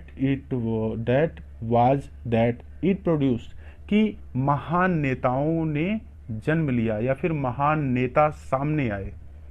ऐसे कह सकते हैं आप कि महान नेता सामने आए, लेकिन अनेकों दशकों के अत्याचार और बर्बरता का एक यह प्रमाण हुआ, या यह कह सकते हैं कि यह परिणाम हुआ कि महान नेता सामने आए। और उनमें नाम किसका किसका है, नाम आगे दे रहे हैं। अब उन नेताओं के नाम देखिए आपको आगे दिए गए हैं, क्या क्या नाम है। द ओलिवर टैम्बोस, अब इसका हिंदी तो मैं नहीं बता सकता क्योंकि किसी का नाम ही है, ठीक है। तो Oliver Tambos, the Walter Sisulus, the Chief Luthulis, the Yusuf Dadoos, the Bram Fischers, the Robert Sobukwes of our time, यानी हमारे समय में, यानी इनके समय के कुछ महान नेता सामने आए जिनके नाम थे Oliver Tambos, the Walter Sisulus, the Chief Luthulis, the Yusuf Dadoos, the Bram Fischers, the Robert Sobukwes of our time. Our time मतलब हमारे समय में, ठीक है। Man of such extraordinary courage, देखिए मैं आगे बढ़ गया, एक बार फिर से मैं आपको एक्सप्लेन कर देता हूँ। द डिकेड्स ऑफ ऑपरेशन, अत्याचार यानी दशकों के अत्याचार के बाद और बर्बरता के बाद इसका परिणाम यह हुआ कि कुछ महान नेता सामने आए जिनमें कि ये लोग थे ऑफ आवर टाइम, नाम मैंने नहीं पढ़ा, ठीक है। Man of such extraordinary courage, ऐसे लोगों में एक्स्ट्रा ऑर्डिनरी असाधारण करेज था। करेज मतलब होता है करेज मतलब साहस। तो इन लोगों में असाधारण साहस था, बुद्धिमत्ता थी और उदारता थी। जनरसिटी मतलब उदारता। दैट देयर लाइक में नेवर बी नोन अगेन, और ऐसे लोग शायद दोबारा पैदा नहीं होंगे, ठीक है। तो ऐसे लोगों में महान असाधारण साहस, बुद्धिमत्ता और उदारता थी, और शायद अब ऐसे लोग पैदा नहीं होंगे। May never be known again, और ऐसे लोगों को अब दोबारा कभी जाना नहीं जाएगा, यानी शायद अब ऐसे लोग दोबारा पैदा नहीं होंगे।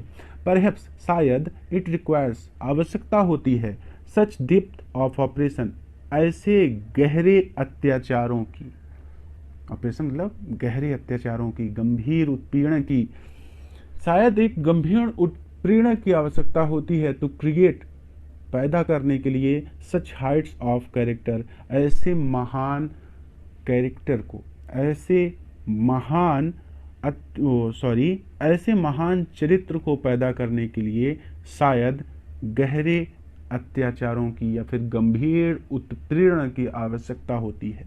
जब तक आप सताए नहीं जाते तब तक आप सीधे साधे बने रहते हैं, लेकिन जब आपको सताना शुरू होता है, मैंने कहा ना, एक छोटे बच्चे को जब तक आप मारते हैं 2 दिन मार खाएगा, 3 दिन मार खाएगा, लेकिन चौथे दिन वो भी आपसे झगड़ा करेगा।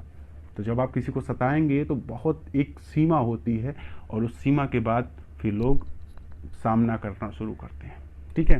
तो वही बात यहाँ पे कह रहे हैं कि perhaps it requires such depth of operation to create such heights of character, शायद ऐसे महान चरित्र को पैदा करने के लिए गंभीर उत्पीड़न की आवश्यकता होती है। माई कंट्री, मेरा देश, इज रिच, धनी है, in the miners and gems, यानी मेरा देश खनिजों और जेम्स, हीरे मोती, जेम्स मतलब हीरा मोती, तो मेरा देश खनिजों और हीरे मोतियों से धनी है। दैट लाई जो पड़े हुए हैं बीनीथ इट्स सोइल इसकी मिट्टी के नीचे, जो इसकी मिट्टी के नीचे पड़े हुए हैं। But I have always known, but मैं हमेशा से यही मानता हूँ दैट इट्स ग्रेटेस्ट वेल्थ कि इसका सबसे बड़ा धन इज इट्स पीपल इसके लोग हैं। फाइनर सुनहरे हैं, चमकदार हैं, एंड ट्रूअर और सच्चे हैं, जो कि चमकदार और सच्चे हैं then the purest diamonds.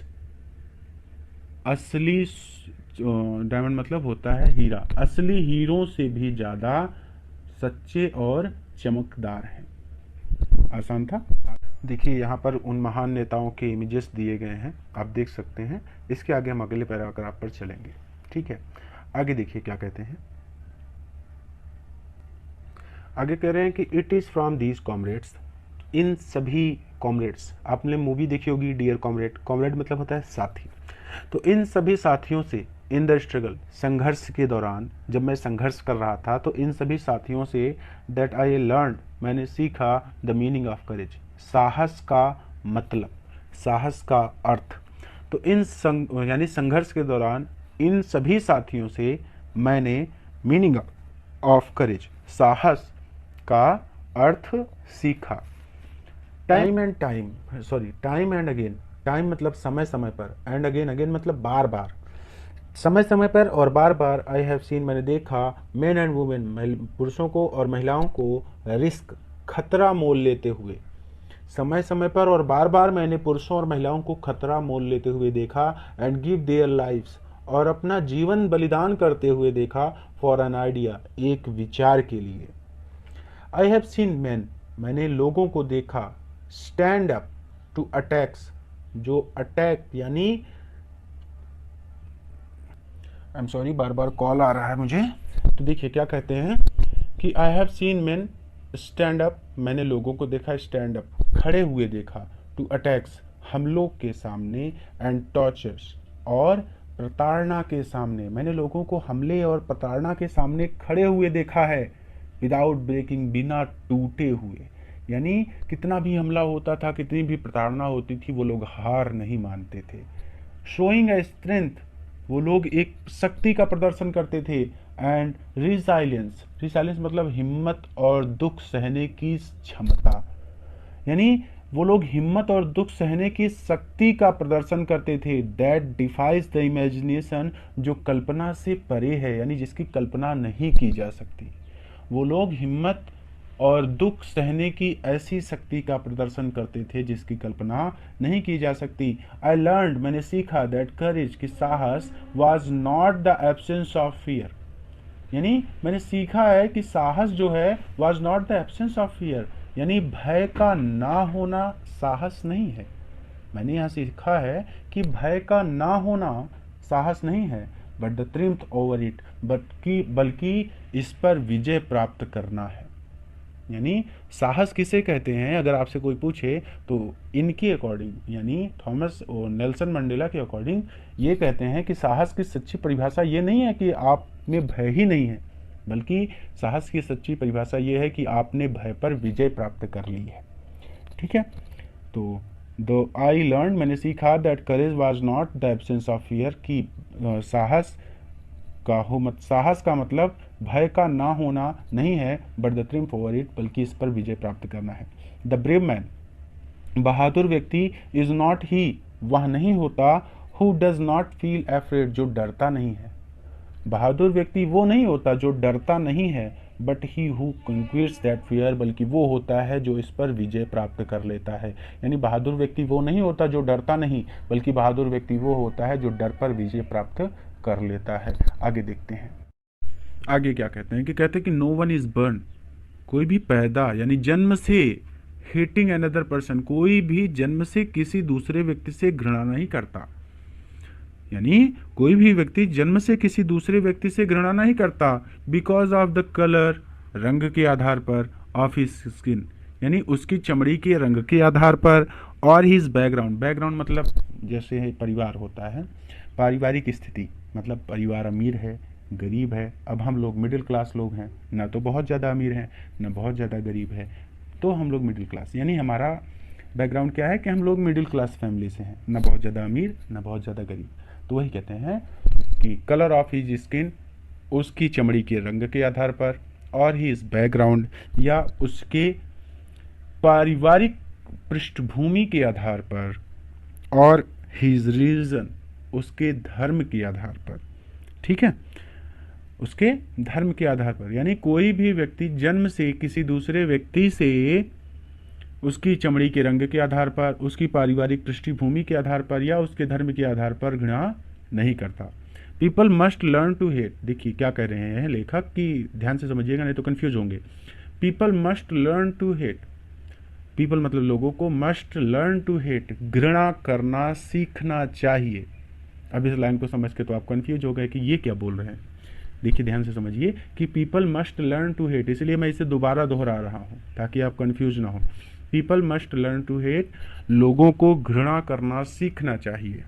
And if they can learn to hate, और इफ यदि they can learn to hate, यदि वो घृणा करना सीख सकते हैं, दे कैन बी टॉट, तो उन्हें सिखाया जा सकता है टू लव, प्रेम करना, तो उन लोगों को प्रेम करना भी सिखाया जा सकता है। फॉर लव, क्योंकि प्रेम कम्स मोर नेचुरली, स्वाभाविक रूप से आ जाता है, टू ह्यूमन हार्ट, मनुष्य के हृदय में, देन इट्स अपोजिट, प्रेम का अपोजिट क्या होगा, घृणा, यानी घृणा की जगह पर प्रेम मनुष्य के हृदय में आसानी से आ जाता है, स्वाभाविक रूप से आ जाता है। जैसे आप एक छोटा सा पप्पी देखते हैं, पिल्ला, कुत्ते का पिल्ला देखते हैं, तो आपको उसे देखकर, प्यारा सा कुत्ता होगा ना, तो आपको उसे देखकर घृणा नहीं आएगी, सबसे पहले उस पर प्रेम आएगा। यानी जो प्रेम है वो पहले आता है, घृणा तो बाद में आती है। घृणा तब आएगी कि वो कुत्ता काट ले आपको, तब गुस्सा लगेगी ना, बट जब पहले तो प्रेम आया, यानी जो प्रेम है वो घृणा के स्थान पर पहले आ जाता है मनुष्य के हृदय में। तो इसीलिए वो कहते हैं, फिर से देख लीजिए कि people must learn to hate, मनुष्य को घृणा करना सीखना चाहिए। If they can learn to hate, यदि वो घृणा करना सीख सकते हैं, they can be taught to love, तो उन्हें प्रेम करना भी सिखाया जा सकता है। For love come more naturally to the human heart, क्योंकि लव जो है वो मनुष्य के हृदय में आसानी से आ जाता है, देन इट्स अपोजिट, घृणा के स्थान पर, यानी प्रेम मनुष्य के हृदय में जल्दी आता है, घृणा के स्थान पर। Even in the grimmest times, even the grimmest time, सबसे दुख भरे समय में, इन प्रिजन, यानी जेल के सबसे दुख भरे समय में, व्हेन माई कॉमरेड्स, जब मेरे साथी, एंड आई, और मैं, वर पुश्ड टू आवर लिमिट्स, यानी दुख या फिर दर्द बर्दाश्त करने की सीमा तक पहुंच चुके थे। यानी जेल के सबसे दुख भरे समय में जब मैं और मेरे साथी दुख बर्दाश्त करने की सीमा तक पहुंच चुके थे, यानी बहुत ज़्यादा इन्हें तकलीफ दी गई थी।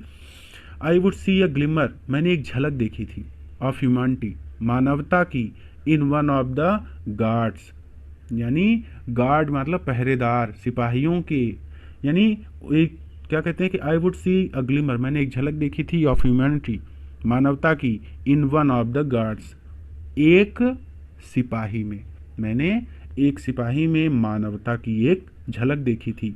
Perhaps just for a second, शायद सिर्फ एक सेकंड के लिए ही देखा था, यानी थोड़े ही समय के लिए देख पाया था क्योंकि बहुत सारे लोग थे। तो कहते हैं perhaps just for a second, भले ही यह केवल एक क्षण के लिए थी, बट इट वाज इनफ, लेकिन यह पर्याप्त थी, टू रीअश्योर मी, रीअश्योर मतलब मुझे आश्वस्त करने के लिए, एंड कीप मी गोइंग, और मुझे आगे बढ़ने के लिए प्रेरित करने के लिए।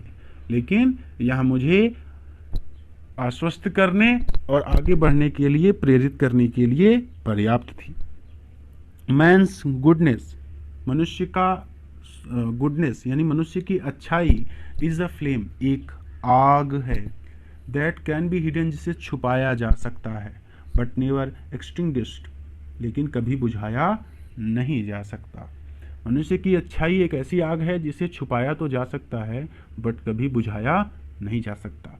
आगे चलेंगे, कहते हैं कि इन लाइफ, जीवन में, every man has twin obligations, every man प्रत्येक व्यक्ति हैज ट्विन ऑब्लिगेशन, प्रत्येक व्यक्ति के दो कर्तव्य होते हैं, दो जिम्मेदारियां होती हैं। ऑब्लिगेशन टू हिज फैमिली, पहली जिम्मेदारी जो होती है वो उसके परिवार के प्रति होती है, और परिवार में कौन कौन होते हैं, टू हिज पेरेंट्स, उसके माता पिता, टू हिज वाइफ, उसकी पत्नी, एंड चिल्ड्रन, और उसके बच्चे। यानी इन लाइफ, जीवन में, every man has to in obligation, प्रत्येक व्यक्ति की 2 जिम्मेदारियां होती हैं। ऑब्लिगेशन टू हिज फैमिली, पहली जिम्मेदारी उसके परिवार के प्रति होती है। टू हिज पेरेंट्स, उसके माता पिता। टू हिज वाइफ, उसके पत्नी के प्रति। एंड चिल्ड्रन, और उसके बच्चों के प्रति। आप कंफ्यूज तो नहीं हो रहे, क्योंकि मैंने 2 जिम्मेदारी बताई और इसमें इतना सारा लिखा है। देखिए, पहली जिम्मेदारी परिवार के प्रति होती है, इन्होंने इतना कहा। अब परिवार में कौन कौन लोग होते हैं? माता पिता होते हैं, पत्नी होती है और बच्चे होते हैं ना। तो यानी परिवार के लिए इतनी जिम्मेदारी होती है उसकी, ये पहली जिम्मेदारी है, और परिवार में इतने लोग आते हैं। आपको कंफ्यूज नहीं होना कि माता पिता के लिए अलग जिम्मेदारी, पत्नी के लिए अलग जिम्मेदारी, बच्चों के लिए अलग जिम्मेदारी, ऐसा नहीं है। बात सिर्फ इतनी है कि पहली जिम्मेदारी उसकी उसके परिवार के प्रति होती है, जिसमें कि टू हिज पेरेंट्स, उसके माता पिता। टू हिज वाइफ, उसकी पत्नी एंड बच्चे। And he has an obligation, और उसकी जो दूसरी जिम्मेदारी होती है टू हिज पीपल, उसके लोगों के प्रति होती है।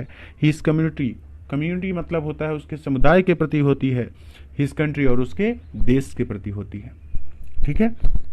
In a civil and human society, in a civil and human society, civil मतलब सभ्य एंड ह्यूमन सोसाइटी मतलब मानवीय समाज में, एक सभ्य और मानवीय समाज में ईच मैन इज एबल, प्रत्येक व्यक्ति एबल, योग्य है, टू फिल दोज ऑब्लिगेशन, इन जिम्मेदारियों को निभाने के, according to his own inclinations, उसके खुद के व्यवहार के अनुसार, एंड एबिलिटीज, और उसकी योग्यता के अनुसार।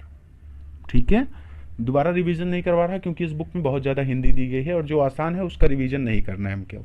ठीक है, क्योंकि हिंदी दी है, अगर कोई भी डाउट होगा तो आप देख सकते हैं, और मेरे ख्याल से कोई भी डाउट नहीं होगा इसमें, क्योंकि बहुत ज़्यादा इजी मीनिंग है। जो हार्ड है मैं उसको एक्सप्लेन कर देता हूँ। एबिलिटीज़, ठीक है। But in a country like south Africa, लेकिन दक्षिण अफ्रीका जैसे किसी देश में, इट वॉज ऑलमोस्ट इम्पॉसिबल, यह असंभव है। ऑलमोस्ट मतलब लगभग, यह लगभग असंभव है। फॉर अ मैन, उस व्यक्ति के लिए, ऑफ माई बर्थ, जो मेरी तरह जन्मा हो, एंड कलर, यानी जो मेरे रंग में जन्मा हो। इनका रंग कैसा था? काला था। यानी जो मेरे रंग में जन्मा हो, टू फिल, पूरा करना, यानी यह पूरा करना, इट वॉज ऑलमोस्ट इम्पॉसिबल, लगभग असंभव है। For man of my birth and colour, जो मेरे रंग में जन्मा हो, इन साउथ अफ्रीका, दक्षिण अफ्रीका में। क्या क्या असंभव था? देखिए आगे दिया है। Fulfil both of those obligations, इन दोनों जिम्मेदारियों को पूरा करना लगभग असंभव था।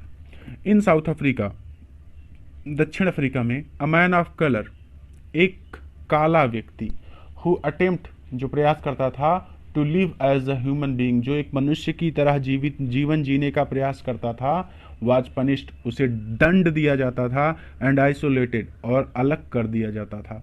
आइसोलेशन सुना होगा कोरोना के टाइम पे आप लोगों ने बहुत ज़्यादा। तो आइसोलेशन मतलब अलग करना, लोगों को एक दूसरे से अलग कर देना। तो उस व्यक्ति को क्या करते थे? दंड देते थे और उसे अलग कर देते थे।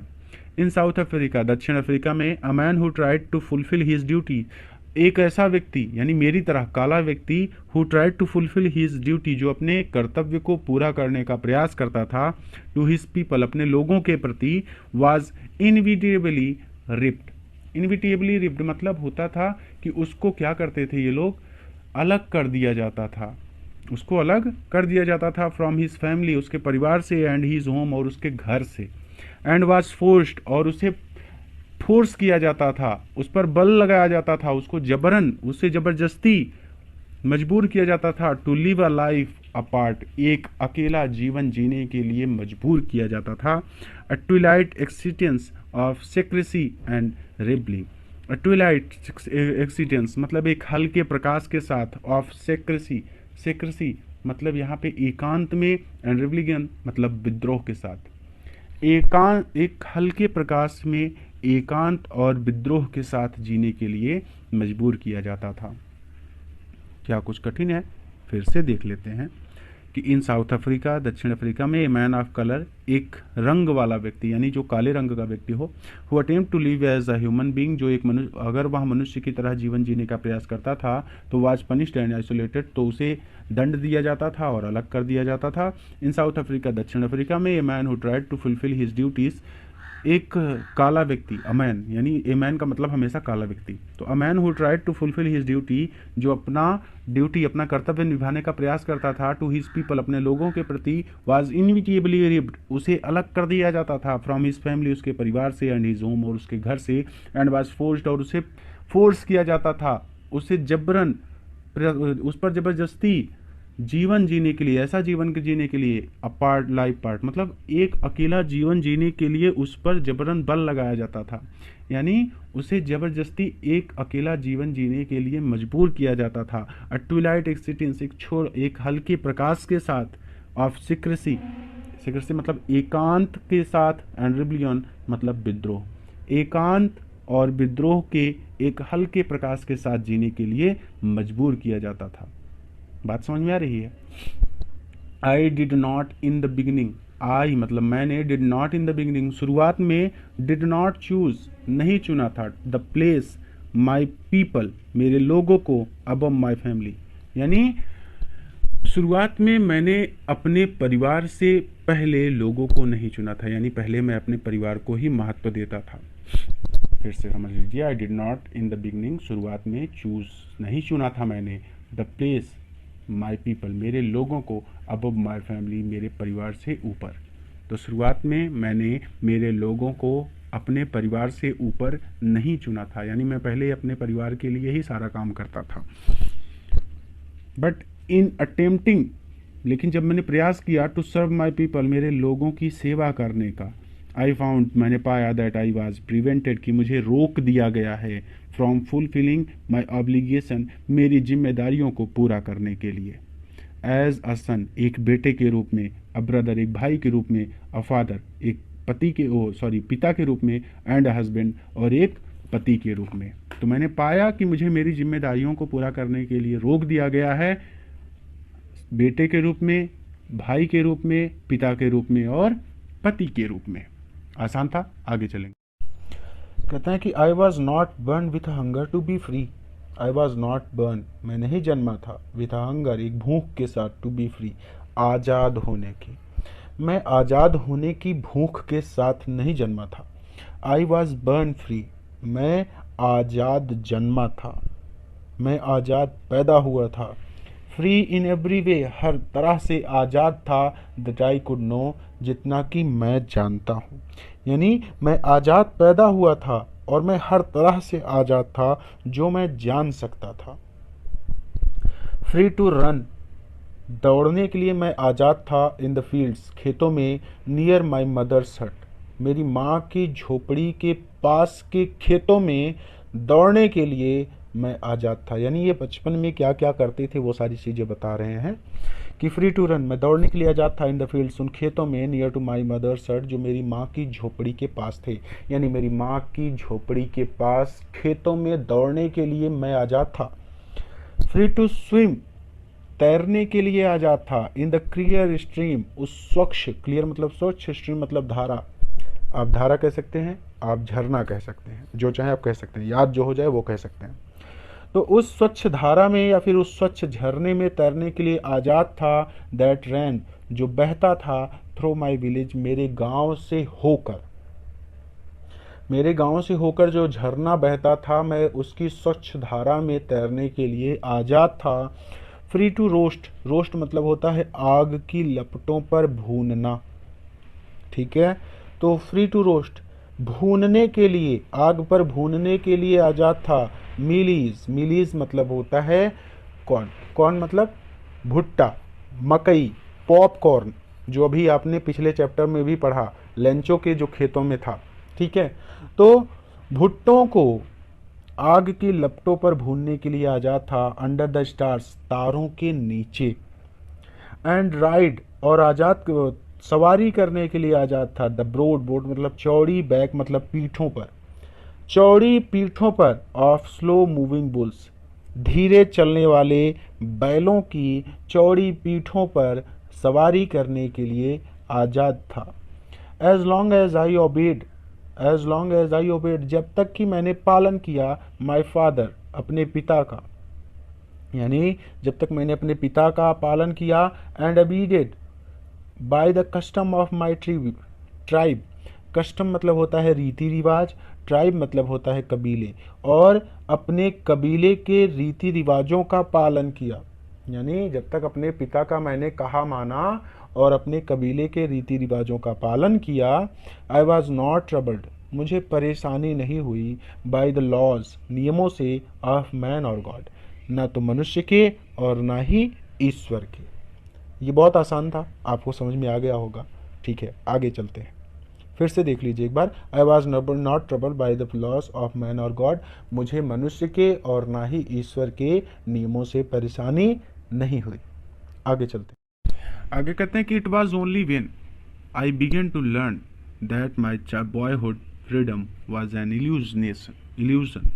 कि इट वॉज ओनली वन, यानी मैंने ये तब जाना, आई बिगेन टू लर्न, जब मैंने ये जाना, दैट माई बॉयहुड, कि मेरे बचपन की, मेरे लड़कपन की फ्रीडम, आज़ादी, वॉज एन इल्यूजन, एक भ्रम थी। यानी मैंने यह जाना कि मेरे बचपन की आज़ादी एक भ्रम थी। व्हेन आई डिकवर्ड, जब मैं बड़ा हुआ, एज अ यंग मैन, एक नौजवान के रूप में, दैट माई फ्रीडम, कि मेरी आज़ादी had already been taken from me. यानी जब मैं एक नवयुवक के रूप में तैयार हुआ तो मैंने यह जाना कि माई फ्रीडम, मेरी आज़ादी, had already been taken from me, मुझसे पहले ही छीनी जा चुकी है। That I began to hunger for it, और तब, that I began to hunger for it, तब मुझ में इसके लिए भूख जागी। यानी तब मुझ में इसके लिए भूख जागी। यानी सीधा सीधा यहाँ से यहाँ तक इतना सा है, कुछ भी बड़ा नहीं है, कि मैंने यह जाना कि मेरे बचपन की जो आज़ादी थी वो भ्रम थी। यहाँ तक हो गया। When I discovered as a young man that my freedom had already been taken from me, यानी कि एक नवयुवक के रूप में मैंने यह जाना कि मेरी आज़ादी मुझसे पहले ही छीनी जा चुकी थी। ठीक है। That I began to hunger for it, और मैं इसके लिए इच्छुक हुआ या फिर मैं इसके लिए भूखा हुआ, यानी तब मुझ में आज़ादी के लिए भूख जागी। एट फर्स्ट, शुरू में, एज ए स्टूडेंट, एक विद्यार्थी के रूप में, आई वॉन्टेड फ्रीडम, मैं आज़ादी चाहता था, ओनली फॉर माई सेल्फ, केवल मेरे लिए। द ट्रेसिटरी, एक अस्थाई फ्रीडम, आज़ादी, of being able to stay out at night, यानी एक ऐसी अस्थाई आज़ादी चाहता था ताकि मैं रात में बाहर रह सकूं, रीड वाट आई प्लीज्ड, और वो पढ़ सकूं जो मैं पढ़ना चाहता हूं, एंड गो, और वहां जा सकूं, वेयर आई चूज, जहां मैं जाना चाहता हूं। इसमें तो कुछ भी कठिन नहीं है ना। द ट्रेजरी फ्रीडम, एक ऐसी अस्थाई आज़ादी चाहता था, ऑफ बीइंग एबल, कि मैं योग्य हो जाऊं, एबल मतलब योग्य, to stay out at night, यानी मैं एक ऐसी अस्थाई आज़ादी चाहता था ताकि मैं रात को बाहर रुक सकूं, रीड वाट आई प्लीज्ड, और वो पढ़ सकूं जिससे मुझे प्रसन्नता मिलती है, यानी मैं वो पढ़ूं जो मैं पढ़ना चाहता हूं, and go where I choose, और वहां जाऊं जहां मैं जाना चाहता हूं। लेटर, बाद में, एज ए यंग मैन, एक नवयुवक के रूप में, इन जोहान्सबर्ग, जोहान्सबर्ग एक प्लेस का नाम है, स्थान का नाम है। ठीक है, जैसे हमारे यहाँ पे इलाहाबाद, प्रतापगढ़, उसी तरह से। तो एक नवयुवक के रूप में जोहान्सबर्ग में, आई एड, मैंने जोड़ दिया, फॉर द बेसिक्स, कुछ मौलिक एंड ऑनरेबल फ्रीडम्स, सम्मानजनक आज़ादियों को, मैंने इसमें कुछ मौलिक और सम्मानजनक आज़ादियों को जोड़ दिया, ऑफ अचीविंग माई पोटेंशियल, यानी अपनी अंदर की शक्ति को प्राप्त करने का। अचीविंग माई पोटेंशियल मतलब अपने अंदर की शक्ति को प्राप्त करने के लिए मैंने कुछ सम्मानजनक और मौलिक आज़ादियों को इसमें जोड़ दिया। क्या क्या आज़ादियाँ जोड़ी थी इन्होंने? अपने अंदर की शक्ति को प्राप्त करने के लिए मैंने इसमें कुछ मौलिक और सम्मानजनक आज़ादियों को जोड़ दिया। क्या क्या जोड़ा? अर्निंग माई कीप, अपनी स्वयं की कमाई कमाने का, ऑफ मैरिंग, विवाह करने का, एंड हैविंग अ फैमिली, और एक परिवार का। ये सारी चीज़ें एक मनुष्य के जीवन में होनी चाहिए ना। इसके लिए मनुष्य को आज़ाद होना चाहिए कि वो जितना चाहे उतना कमा सके, यानी अपनी योग्यता के अनुसार। ऐसा नहीं है कि जितना चाहे, तो अपनी योग्यता के अनुसार वो कमा सके। तो ऐसी सारी बेसिक चीज़ें थी, विवाह कर सके, अपना परिवार हो, छोटा सा, बच्चे हों, ये सारी चीज़ें सब कोई चाहते हैं। तो वही कहते हैं कि आई अर्ड, इसमें मैंने जोड़ दिया, फॉर द बेसिक, कुछ मौलिक एंड ऑनरेबल फ्रीडम्स, सम्मानजनक आज़ादियों को, ऑफ अचीविंग माई पोटेंशियल, अपने अंदर की शक्ति को प्राप्त करने का, यानी अपने अंदर की शक्ति को प्राप्त करने के लिए मैंने इसमें कुछ मौलिक और सम्मानजनक आज़ादियों को जोड़ा, जैसे कि erred of earning my keep, अपनी स्वयं की कमाई कमाने का, of marrying and having a family, विवाह करने का और परिवार होने का, the freedom not to be obstructed in a lawful life, यानी जो फ्रीडम थी, आज़ादी जो थी, जो आज़ादी है वही कहते हैं कि द फ्रीडम, एक ऐसी आज़ादी, नॉट टू बी ऑब्स्ट्रक्टेड, जो कभी बाधा ना बने, इन अ लॉफुल लाइफ, एक नियम अनुसार जीवन जीने में, यानी लॉ मतलब नियम, लॉफुल लाइफ यानी नियम अनुसार जीवन जीने में एक ऐसी आज़ादी मुझे चाहिए थी जो कभी बाधा ना बने। द फ्रीडम, एक ऐसी आज़ादी, not to be obstructed in a lawful life, जो नियम अनुसार जीवन जीने में कभी बाधा ना बने। आगे कहते हैं कि बट, लेकिन, देन आई स्लोली सॉ, दिन तब, आई स्लोली धीरे धीरे, आई सा मैंने देखा, लेकिन तब मैंने धीरे धीरे देखा, that not only was I not free, that कि नॉट ओनली वाज आई, कि केवल मैं ही नहीं, नॉट फ्री आज़ाद नहीं था, केवल मैं ही आज़ाद नहीं था, यानी केवल मेरी ही आज़ादी नहीं छीनी गई थी, but my brothers and sister, बल्कि मेरे भाइयों और बहनों की भी वर नॉट फ्री, आज़ादी छीनी गई थी, यानी बल्कि मेरे भाई और बहन भी आज़ाद नहीं थे। यानी तब मैंने देखा, देखिए, बट देन आई स्लोली सा, लेकिन तब मैंने धीरे धीरे देखा, that not only was I not free, कि केवल मेरी ही आज़ादी नहीं छीनी गई है, but my brothers and sister were not free, बल्कि मेरे भाई और बहन भी आज़ाद नहीं थे। आई सा, मैंने देखा, that it was not just my freedom, मैंने देखा कि यहाँ केवल मेरी आज़ादी की बात नहीं है, दैट वाज कर्टेल्ड, जो छीन ली गई है। मैंने देखा कि यहाँ केवल मेरी आज़ादी नहीं है जो कर्टेल्ड, कर्टेल्ड मतलब छीन लेना, जो छीनी जा चुकी है, जिसे छीन लिया गया है, but the freedom of everyone, बल्कि एवरीवन, सबकी फ्रीडम, आज़ादी को छीना गया है, who looked like I did, जो मेरी तरह दिखता है, यानी जो मेरी तरह काला है। सेंटेंस थोड़ा सा बड़ा है बट बात कुछ भी नहीं है, इतना सीधा सा कि बट देन आई स्लोली सा, तब मैंने धीरे धीरे देखा, that not only was I not free, कि केवल मेरी ही आज़ादी नहीं छीनी गई, but my brothers and sisters were not free, बल्कि मेरे भाइयों और बहनों की आज़ादी भी छीनी गई है।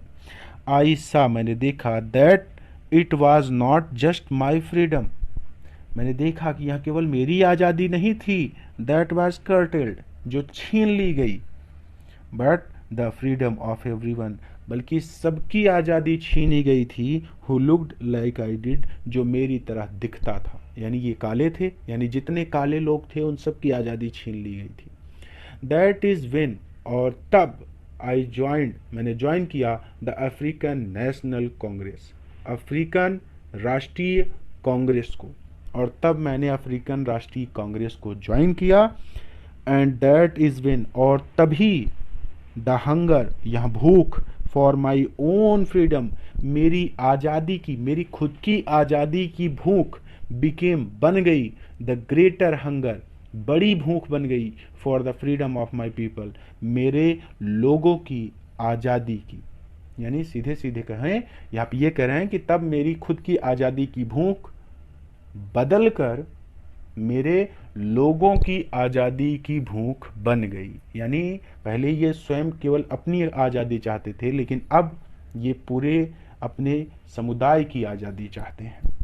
ठीक है, फिर से देख लीजिए नहीं तो कंफ्यूज होंगे, कि दैट इज़ व्हेन, और तभी, आई joined the African national Congress, मैंने अफ्रीकन राष्ट्रीय कांग्रेस ज्वाइन किया, एंड दैट इज़ व्हेन, और ये तभी, यानी तभी या फिर तब, the hunger for my own freedom, मेरी खुद की आज़ादी की भूख, बिकेम, बन गई, the greater hunger for the freedom of my people, मेरे लोगों की आज़ादी की भूख। यानी तब मेरी खुद की आज़ादी की भूख बदल कर मेरे लोगों की आज़ादी की भूख बन गई। It was this desire for the freedom of my people to live their lives with dignity and self-respect that animated my life। ध्यान से समझेंगे इसको नहीं तो कंफ्यूज करेगा। इस सेंटेंस को ध्यान से समझिएगा। कहते हैं कि it was this desire, it मतलब यहाँ, वाज मतलब थी, दिस मतलब यहाँ डिजायर। डिजायर पॉइंट हमारे चैनल का भी नाम है, और अगर अब तक सब्सक्राइब नहीं किया तो सब्सक्राइब भी कर लीजिए। तो कहते हैं कि it was this desire, desire मतलब होता है इच्छा, तो मेरी यह इच्छा थी फॉर द फ्रीडम यानी आजादी के लिए, ऑफ माई पीपल मेरे लोगों की, यानी मेरे लोगों की आजादी के लिए मेरी यह इच्छा थी टू लिव देयर लाइव्स, कि वे सभी लिव कर सके, लिव देयर लाइव्स, लाइव्स मतलब होता है जीवन, लाइव्स अपो यहाँ पे बहुवचन है, यस भी लगा यहाँ पे, तो यानी सभी लोग अपना जीवन जी सके विथ डिग्निटी, डिग्निटी मतलब सम्मान के साथ, and self respect, self respect मतलब होता है इज्जत के साथ, ठीक है। तो मेरी यहाँ इच्छा थी, इट वॉज दिस डिजायर, मेरी यहाँ इच्छा थी for freedom of my people, कि मेरे लोगों को ऐसी स्वतंत्रता मिले, ऐसी आजादी मिले, टू लिव देयर लाइफ, ताकि वो अपना जीवन जी सके विद डिग्निटी, इज्जत के साथ, एंड सेल्फ रिस्पेक्ट और सम्मान के साथ, ठीक है। डिग्निटी मतलब सम्मान, सेल्फ रिस्पेक्ट मतलब इज्जत, ठीक है। तो मेरी यहाँ इच्छा थी कि मेरे लोगों को ऐसी आजादी मिले जिसमें वो अपना जीवन सम्मान और इज्जत के साथ जी सकें। दैट एनिमेटेड माई लाइफ, इसने यानी दैट जिसने एनिमेटेड बदल दिया माई लाइफ मेरे जीवन को, यानी इस इच्छा ने मेरे जीवन को बदल दिया, यानी पूरा मिला के ऐसे कह सकते हैं कि it was the desire for the freedom, यानी मेरे लोगों की आजादी के लिए मेरी यह इच्छा थी कि उन्हें ऐसी आजादी मिले जिससे वो अपना जीवन इज्जत और सम्मान से जी सके, और इस इच्छा ने एनिमेटेड माई लाइफ मेरे जीवन को बदल दिया, ठीक है। आसान होना चाहिए, कुछ भी कठिन नहीं है कि इट वॉज दिस डिजायर, यह इच्छा थी मेरी फॉर फ्रीडम आजादी के लिए, ऑफ माई पीपल मेरे लोगों की आजादी के लिए मेरी यह इच्छा थी टू लिव देयर लाइफ्स, कि वे सभी अपना जीवन जी सके with dignity and self respect, सम्मान और इज्जत के साथ। दैट एनिमेटेड माई लाइफ, और इस इच्छा ने मेरे जीवन को बदल दिया। दैट ट्रांसफॉर्म्ड, ट्रांसफॉर्म मतलब होता है बदलना, तो दैट ट्रांसफॉर्म, इस इच्छा ने बदल दिया अ फ्राइटेंड, एक डरपोक यंग मैन, नवयुवक को, इनटू अ बोल्ड वन, एक बहादुर नवयुवक में। इस इच्छा ने एक डरपोक नवयुवक को एक बहादुर नवयुवक में बदल दिया। That drove a law abiding attorney to become a criminal, law abiding attorney मतलब यहाँ पे न्याय प्रिय होता है, ठीक है, कानून का पालन करने वाला। तो दैट ड्रोव, इसने बदल दिया अ लॉ अबाइडिंग अटॉर्नी, एक न्याय प्रिय व्यक्ति को, टू बिकम अ क्रिमिनल, एक क्रिमिनल बना दिया, एक क्रिमिनल बना दिया, यानी इस इच्छा ने एक कानून के पालन करने वाले व्यक्ति को क्रिमिनल बना दिया, ठीक है। आगे देखते हैं। दैट टर्न, जिसने बदल दिया, यानी इस इच्छा ने बदल दिया फैमिली लविंग, परिवार से प्रेम करने वाले हस्बैंड पति को, इनटू अ मैन, एक ऐसे व्यक्ति में विदाउट होम, जिसका कोई घर नहीं था, यानी इस इच्छा ने एक परिवार से प्रेम करने वाले पति को बिना घर का व्यक्ति बना दिया। दैट फोर्स्ड, इसने फोर्स किया अ लाइफ लविंग मैन, एक जीवन से प्रेम करने वाले व्यक्ति को, to live like a monk, एक साधु की तरह जीवन जीने के लिए, यानी इस इच्छा ने, फोर्स मतलब मजबूर करना, तो इस इच्छा ने जीवन से प्रेम करने वाले व्यक्ति को साधु की तरह जीवन बिताने के लिए मजबूर कर दिया। इस इच्छा ने जीवन से प्रेम करने वाले व्यक्ति को साधु की तरह जीवन बिताने के लिए मजबूर कर दिया। कोई दिक्कत नहीं होनी चाहिए यहां तक। I am no more virtuous, virtuous मतलब होता है गुणवान, ठीक है। तो आई एम नो मोर गुणवान मतलब मैं बहुत अधिक गुणवान नहीं हूं। I am no more virtuous, मैं बहुत अधिक गुणवान नहीं हूं। और सेल्फ सेक्रीफाइसिंग, सेल्फ सेक्रीफाइस मतलब बलिदान, यानी ना तो मैं बहुत ज्यादा गुणवान हूं और ना ही मैंने बहुत बलिदान किया है देन द नेक्स्ट मैन, दूसरे लोगों से, यानी जो दूसरे लोग भी हुए, नेता लोग हुए, उन्होंने भी संघर्ष किया, उन्होंने भी इनकी तरह घर छोड़ा, वो भी जेल गए। तो उन लोगों से जब ये अपनी तुलना कर रहे हैं, जैसे आप दो मित्र हैं, आपका नाम सुमित और दूसरे मित्र का नाम राहुल है, तो आप कहते हैं कि मैंने भी परीक्षा के लिए उतनी ही मेहनत की है जितना राहुल ने की है, यानी ना तो मैंने बहुत ज्यादा की ना राहुल ने ज्यादा की, यानी हम दोनों एक दूसरे के बराबर ही हैं। बट आप राहुल को थोड़ा सा श्रेष्ठ बताने के लिए कि भाई आप अधिक श्रेष्ठ हैं, तो आप ये कहते हैं कि भाई आपसे ज्यादा हमने मेहनत नहीं की है, यानी आप हमसे ज्यादा मेहनती हैं। तो इससे क्या होता है, सामने वाले की थोड़ी सी और वैल्यू बढ़ जाती है। तो ये आपका बड़प्पन है कि आप दूसरे को अपने से बड़ा बता रहे हैं, ठीक है। तो यही बड़प्पन यहाँ पे नेल्सन मंडेला में भी प्रदर्शित हो रहा है। ये क्या कह रहे हैं कि I am no more virtuous, मैं बहुत ज्यादा गुणवान नहीं हूं। कोई व्यक्ति कहेगा ऐसा? इन्होंने अपने जीवन में बहुत बलिदान किया था और फिर भी ये कह रहे हैं कि मैं बहुत ज्यादा गुणवान नहीं हूं और सेल्फ सेक्रीफाइसिंग, और ना ही मैंने बहुत ज्यादा बलिदान किया है, यानी मैंने बहुत ज्यादा बलिदान नहीं किया है देन द नेक्स्ट मैन, दूसरे लोगों की तुलना में, यानी ये दूसरे लोगों का महत्व बढ़ा रहे हैं। बात को समझ रहे हैं आप? ये एक महान व्यक्ति के गुण होते हैं। तो कहते हैं कि I am no more virtuous, ना तो मैं बहुत अधिक गुणवान हूं, और सेल्फ सेक्रीफाइसिंग, और ना ही मैंने बहुत अधिक बलिदान किया है देन द नेक्स्ट मैन, दूसरे लोगों की तुलना में। बट आई फाउंड, लेकिन मैंने पाया, दैट की आई कुड नॉट इवन, आगे इंजॉय लिखा है, I could not even enjoy, मैं थोड़ा सा भी आनंद नहीं ले सकता। अब मैं आगे चल रहा हूं, तो इंजॉय, मैं आनंद नहीं ले सकता। द पुअर, पुअर मतलब गरीब नहीं, यहाँ पे पुअर मतलब थोड़ी सी, उस थोड़ी सी एंड लिमिटेड और सीमित फ्रीडम, आजादी का, आई वॉज अलाउड इट, जो मुझे अलाउड, जो मुझे प्रदान की गई है, ठीक है। यानी मैं उस थोड़ी सी और सीमित आजादी का आनंद नहीं ले सकता। यह मैंने पाया, मैंने यह पाया कि जो थोड़ी सी और सीमित आजादी मुझे दी गई है, मैं उसका आनंद नहीं ले पा रहा हूं।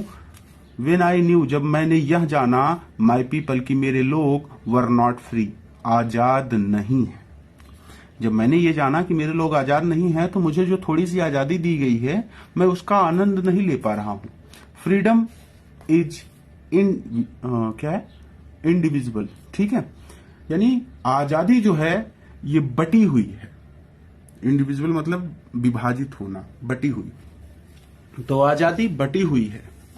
क्या कह रहे हैं? आजादी बटी हुई है। द चेन्स, चेन मतलब जंजीर, ऑन एनीवन, किसी पर भी अगर बेड़ियां पड़ी हैं, ऑफ माई पीपल, यानी मेरे लोगों में से किसी एक व्यक्ति पर भी अगर बेड़ियां हैं, बेड़ियां मतलब अगर वो उसे सताया जा रहा है, उसे तकलीफ दी जा रही है। Were the chains on all, तो इसका मतलब है, यानी वर द चेन्स, तो इसका मतलब है चेन्स ऑन ऑल, कि उन सभी पर बेड़ियां पड़ी हुई हैं। यानी अगर कोई एक व्यक्ति पर भी जुल्म हो रहा है, तो इसका मतलब उनके पूरे समुदाय पर जुल्म हो रहा है, यानी जितने काले लोग हैं उन सभी पर जुल्म हो रहा है। ये कह रहे हैं ना, देखिए कि the chains on anyone, anyone मतलब किसी भी एक व्यक्ति पर अगर बेड़ियां पड़ी हैं, अगर किसी भी एक व्यक्ति को बेड़ियों में जकड़ा गया है, बेड़ियों में जकड़ने का मतलब कि उसका शोषण किया जा रहा है, उसे तकलीफ पहुंचाई जा रही है, ठीक है। तो अगर किसी भी एक व्यक्ति को अगर बेड़ियों में जकड़ा गया है, ऑफ माई पीपल, मेरे लोगों में से, तो were the chain on all of them, तो इसका मतलब है कि उन सभी लोगों को, यानी मेरे सभी लोगों को बेड़ियों में जकड़ा गया है। थोड़ा सा डिफिकल्ट हो गया आपके लिए, आसान भाषा में समझाता हूं। ये कह रहे हैं कि द चेन्स ऑन एनीवन, अगर ऑफ माई पीपल यानी मेरे लोगों में से, द चेन्स ऑन एनीवन, अगर किसी एक व्यक्ति पर भी बेड़ियां पड़ी हुई हैं, were the chains on all of them, तो इसका मतलब है कि मेरे सभी लोग बेड़ियों में जकड़े हुए हैं, ठीक है।